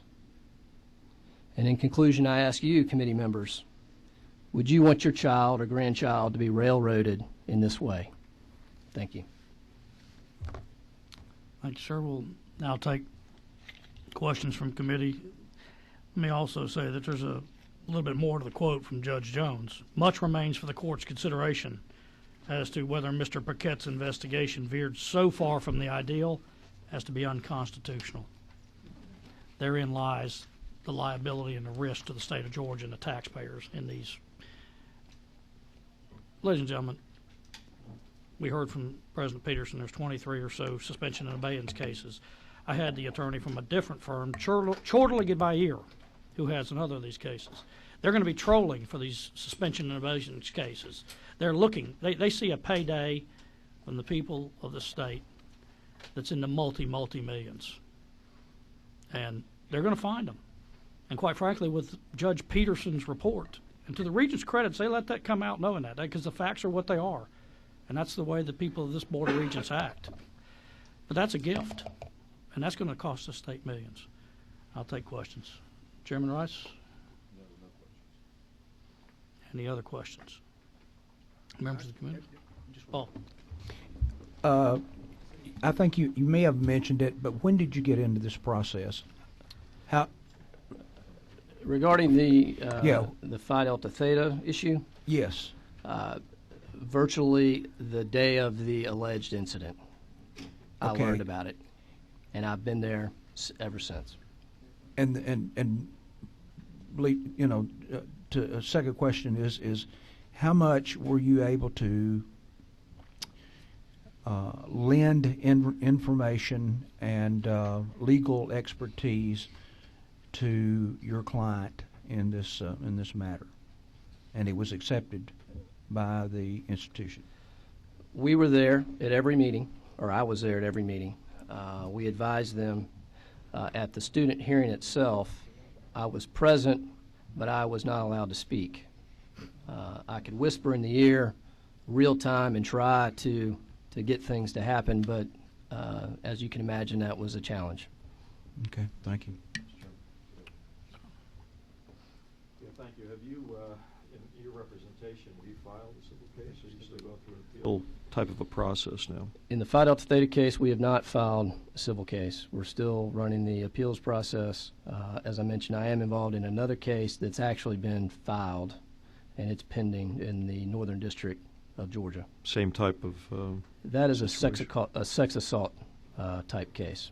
And I will say in that case, on the eve of having the preliminary injunction hearing, the Board of Regents came and reversed for the second time the finding of the school to expel the student.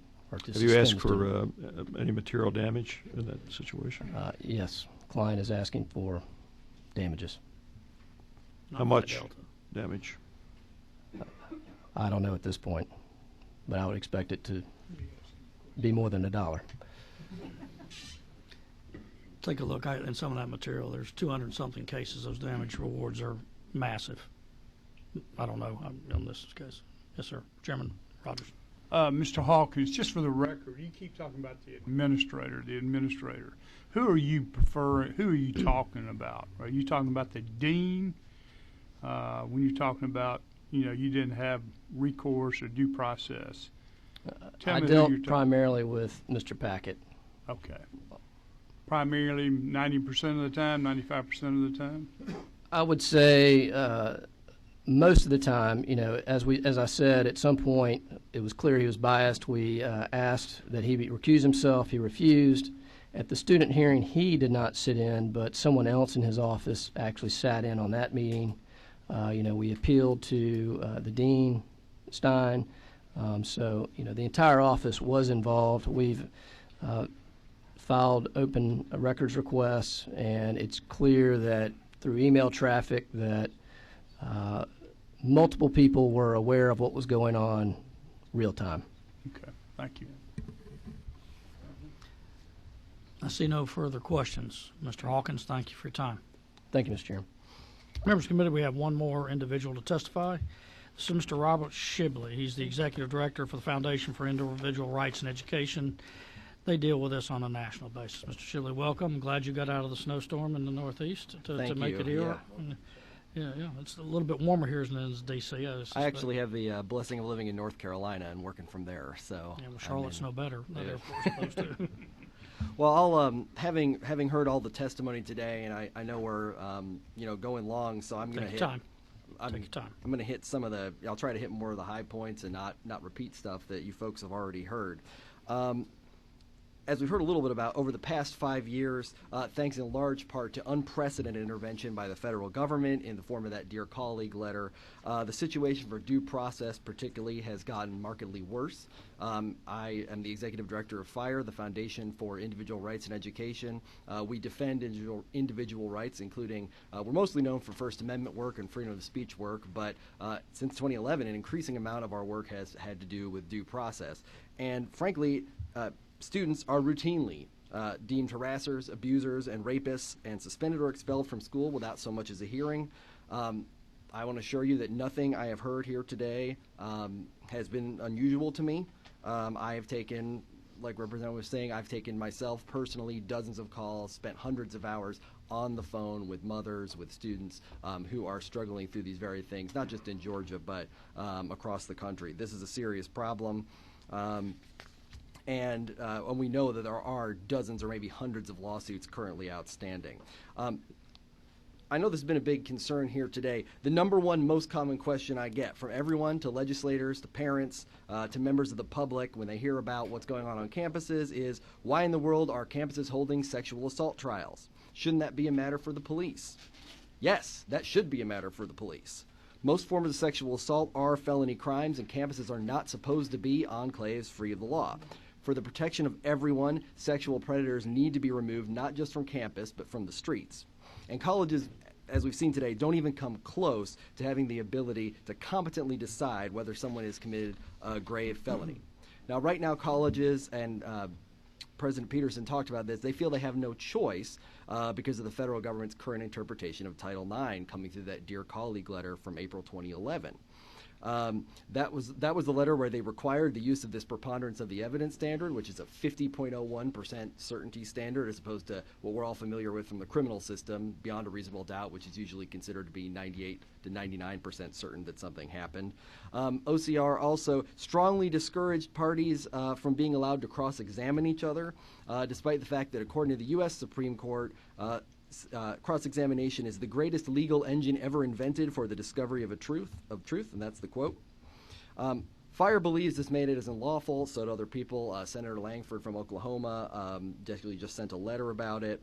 And in fact, there is an op-ed from a Harvard professor in the Wall Street Journal today talking on this exact issue, so I urge you to look that up if you want to know more about the details of the OCR letter. But it gets down to the fact that this mandate has made, is a reality on the ground, whether or not it's legal. It's a reality that's made the shameful lack of due process protections even more acute. And at process, we've seen due process is the collection of mechanisms that make sure that when we are accused of a crime or other wrongdoing, we get a fair hearing. Most people would recognize a lot of them. Americans expect trials to be presided over by experienced, impartial judges. At either party's request, the truth of the allegations is determined by a jury of one's peers. The parties have the right to representation by counsel. A mandatory process of discovery ensures that all relevant evidence will be made available if the opposing party asks for it. Rules exclude hearsay, rumors, and other irrelevant or unreliable information. Testimony is given under oath, with liars subject to perjury prosecution. And of course, you have the Fifth Amendment protection against self-incrimination. So I think at this point, after what we've heard, you can guess how many of those you have in a campus court, or you can count on having. The answer is 0. You can count on none of them. Some campuses offer some of them. Virtually no campus in Georgia or anywhere else guarantees all of them.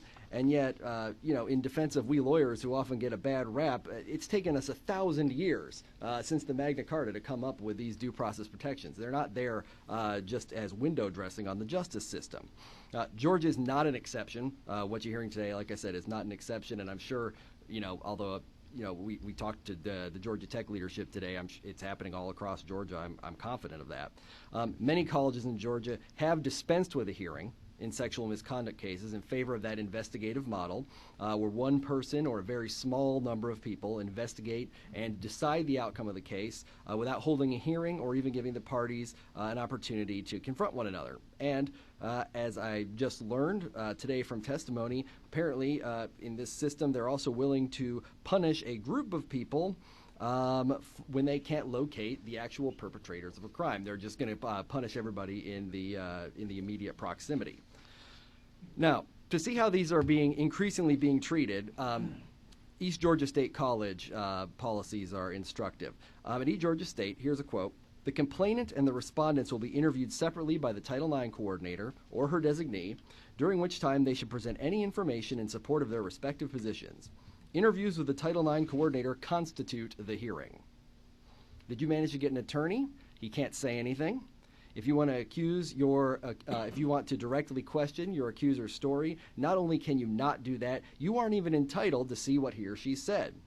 Do you have questions for witnesses? You don't get to ask them. Would you like to see all of the evidence against you? You're not entitled to it. Is the case against you based on hearsay and rumors? That doesn't matter if the investigator believes them. Is your accuser under oath? No, he or she is not. Would you like to be judged by your peers? Too bad, you're going to be judged by the prosecutor. Did new information come to light after your questioning? That won't help. At an appeal, quote, "No new information may be presented." And of course, there's no mention of the right to remain silent. Where was this? That's East Georgia State. East Georgia State East Georgia University. College. But other schools in Georgia that use a single investigator model, and again, the details can vary from state to state, include Clayton State, campus to campus, Clayton State, Kennesaw State, the University of West Georgia, the University of Georgia, whose policies are actually, from what I can tell, very similar to East Georgia State's, and perhaps most notably Georgia Tech. I was going to tell you a little bit about the Georgia Tech accusations, what's going on here, but here's some of the details, and it's important to know what's being charged so we can know just how important the lack of these due process protections has been. So in these lawsuits, combining some of the allegations from them, they say that Peter Paquette withheld crucial evidence, failed to interview critical witnesses, refused to let the accused see the testimony against them, drafted investigative reports that included rumor and innuendo, such as an unidentified witness's statement that the plaintiff was, quote, "unpleasant and creepy," unquote, refused to recuse himself despite the fact that he worked very closely with one accuser in her role as a peer sexual violence educator, and generally acted in a biased fashion, even laughing, allegedly, at one plaintiff's attorney as he pleaded for Paquette to interview some key witnesses. Now, this is only the student side of the story, and a court hasn't ruled on the veracity of the complaints. And a court, and not the legislature, is the right place to do so. But what makes these important, and I hope you'll notice this, is all of the alleged abuses I mentioned here are all problems of the due process protections I mentioned before, the very protections that East Georgia State, Georgia Tech, and other Georgia schools have abandoned were designed precisely to avoid. Nobody should be surprised by such complaints against any single investigator. If we could always rely on a lone authority figure to be competent and totally unbiased in dealing with crimes, we wouldn't have come up with police, courts, prosecutors, defense attorneys, and so forth. Yet in the current campus climate, the public can only hope that colleges will somehow produce a class of Title IX coordinators and single investigators with the wisdom of King Solomon, all the while knowing that any such system, no matter where it is established, is far more likely to produce Inspector Javert. History is replete with situations where mere innocence is treated as no defense to an accusation. Due process is a free society's answer to this problem, and when it's weakened, miscarriages of justice can happen to anyone. And if history is any guide, that anyone will disproportionately be composed of members of political, religious, racial, or ethnic minorities, or of other unpopular groups. Last February in the Harvard Law Review, Harvard Law professor Janet Halley wrote this, quote, "Case after Harvard case that has come to my attention, including several in which I have played some advocacy or adjudication role, has involved black male respondents," unquote. A lawsuit filed last month against the University of Findlay in Ohio alleges that since 2013, 100% of the students expelled for sexual assault have been African American males, despite the fact that they make up 1.7% of the student population. That this could happen when due process is neglected should not be a surprise at all. Just as the First Amendment is at its most important when dealing with unpopular speech, due process is most important to accused parties who otherwise might not receive a fair trial. Properly implemented, it includes safeguards against both conscious and unconscious bias, racial and otherwise. But campuses have dispensed with most of these protections. What did they think would happen? At this point, solving the due process crisis on campus requires a legislative solution. Most importantly, state legislatures can provide students specific protections to counteract the damage that OCR has done in this area. North Carolina, North Dakota, and Arkansas have all passed right to counsel legislation, guaranteeing public university students the right to hire a lawyer who can participate, not as a potted plant, but fully participate in campus disciplinary proceedings. 2 bills recently introduced in Congress would also shore up students' due process rights by securing the right to counsel, eliminating the single investigator model, and requiring universities to disclose exculpatory evidence to accused students. I had written here something they shockingly don't always do, but we just heard that that happened. But the Georgia legislature need not and should not wait for Congress to act. It has the power to require that Georgia public institutions guarantee a decent baseline of due process rights to students and faculty accused of disciplinary offenses. The sooner action is taken to shore up fairness and justice for Georgia college students, the better. Not just for students, but for Georgia taxpayers. Indeed, the most recent landmark federal case about due process comes straight of Valdosta, Georgia, and Valdosta State University, whose former president summarily expelled a student for posting a collage on Facebook that made fun of the president's plans to build 2 new parking garages. That case cost Georgia and its insurers $900,000, and that's just in plaintiff's damages and attorney's fees. The state also had to pay 8 years of its own attorney's fees, including 2 trips to federal appellate court. Did this mistake cost $1 million? Undoubtedly. $2 million? Probably. The total cost wasn't made public, but I know this: it was ultimately paid for by Georgia taxpayers. And I know it could have been completely avoided had Valdosta State's president respected due process. How many more $1 million mistakes will it take for Georgia universities to learn to respect due process and treat students with fairness and decency? My hope is that the legislature will soon act and make that number 0. Thank you. Thank you, sir. I appreciate that. I was aware of that particular award, FYI, and that's another issue, members of this committee, for probably another day, probably as much in Chairman Rogers' committee and from the appropriation side of the equation. The transparency and the ability to find out what these awards are is difficult. You have to run around and ask. That's the state accounting office. They say we don't know about that. They write the check, for goodness sake. Redacted under FERPA so that you can't see the individual names.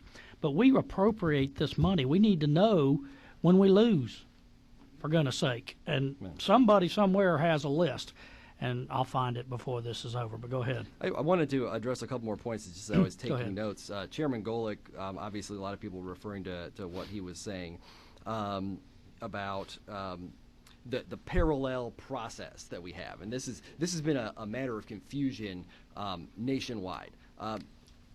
I think toward the end that some of the questions actually got to the nub of it, which is there is a parallel process. They do want to have a parallel process, and the reason is that it's much easier to find somebody guilty of something, and this is, obviously I'm attributing some intent to this, but under the preponderance of the evidence standard, this is barely better than a coin flip standard of certainty.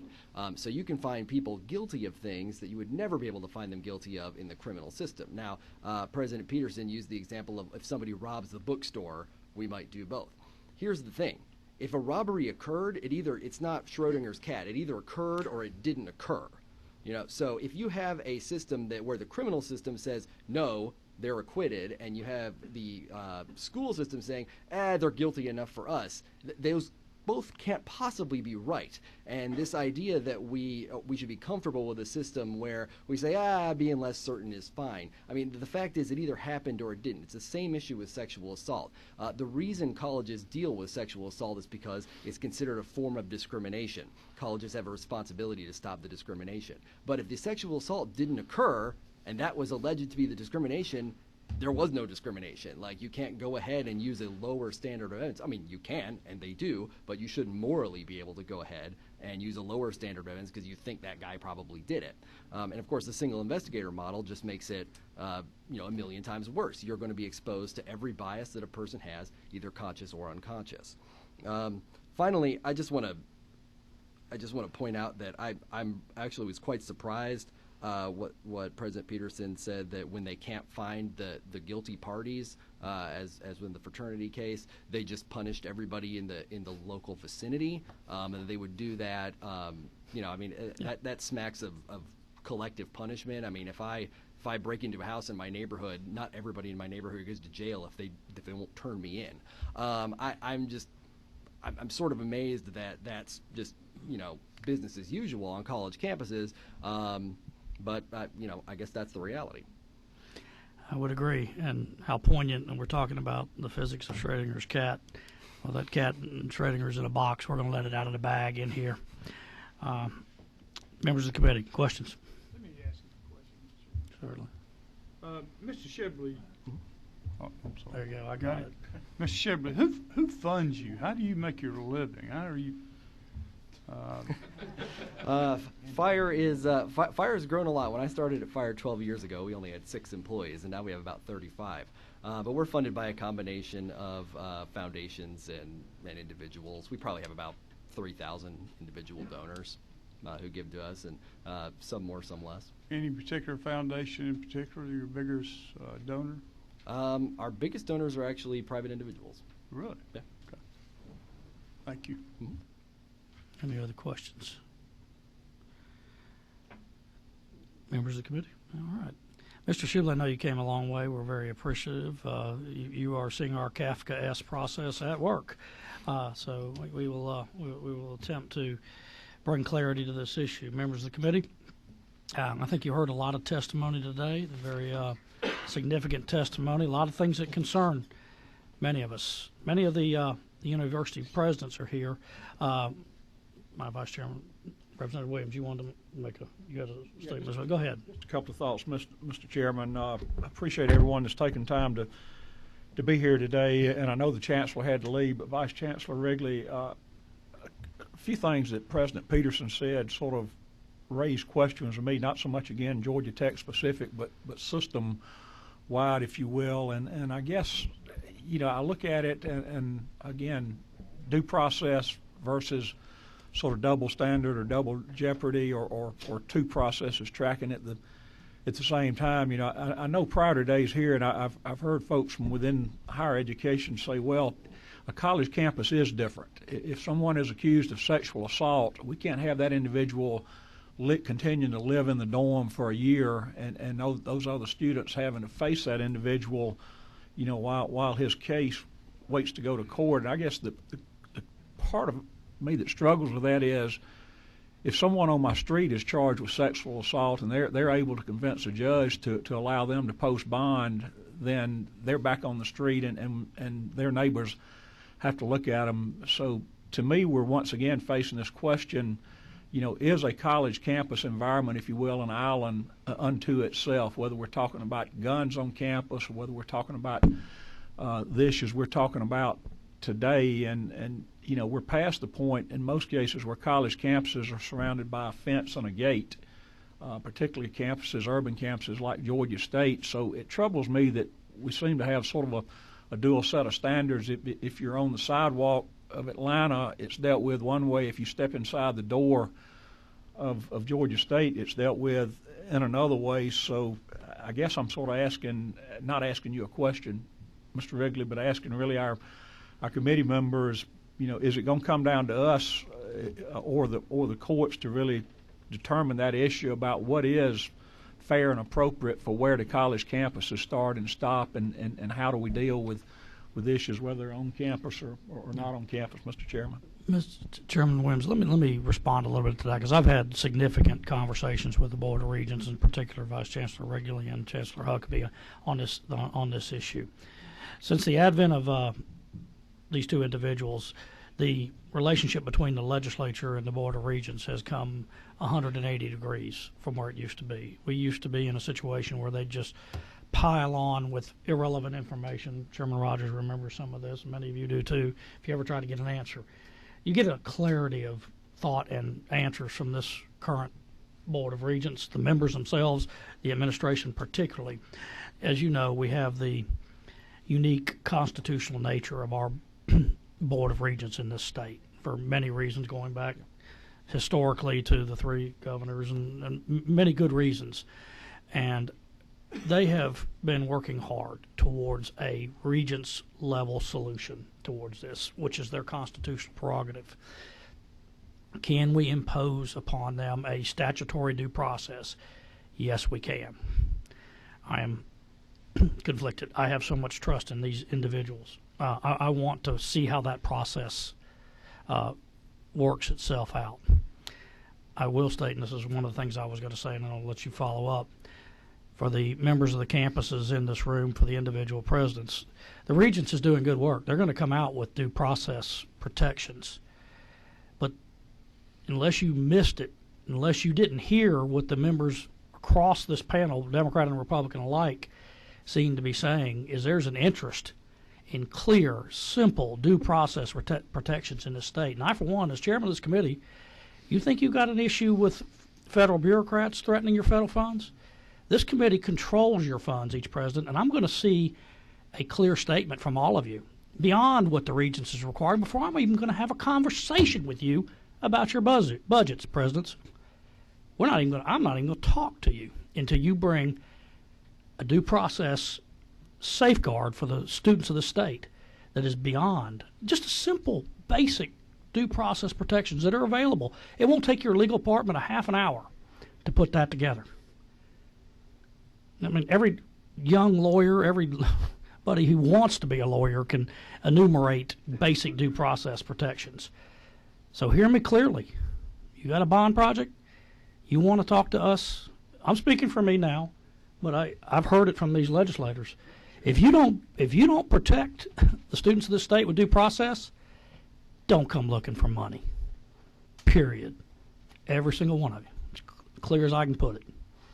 Go ahead. Thank you, Mr. Chairman, and I want to state that I share the confidence that you have in the Board of Regents and in the system administration. The other question I've got, again, that can hopefully be responded to, Mr. Wrigley, at some point in the future, is a little more clarification, if you will, system-wide on the role of campus police, how they interact with municipal or non-campus police, whether or not they have the ability to directly go to the district attorney or the prosecutor, or whether their ultimate responsibility is back to the university administration for whom they work, or whether it's to the mainstream criminal justice system. I would like to learn a little more about how they interact with the mainstream, if you will.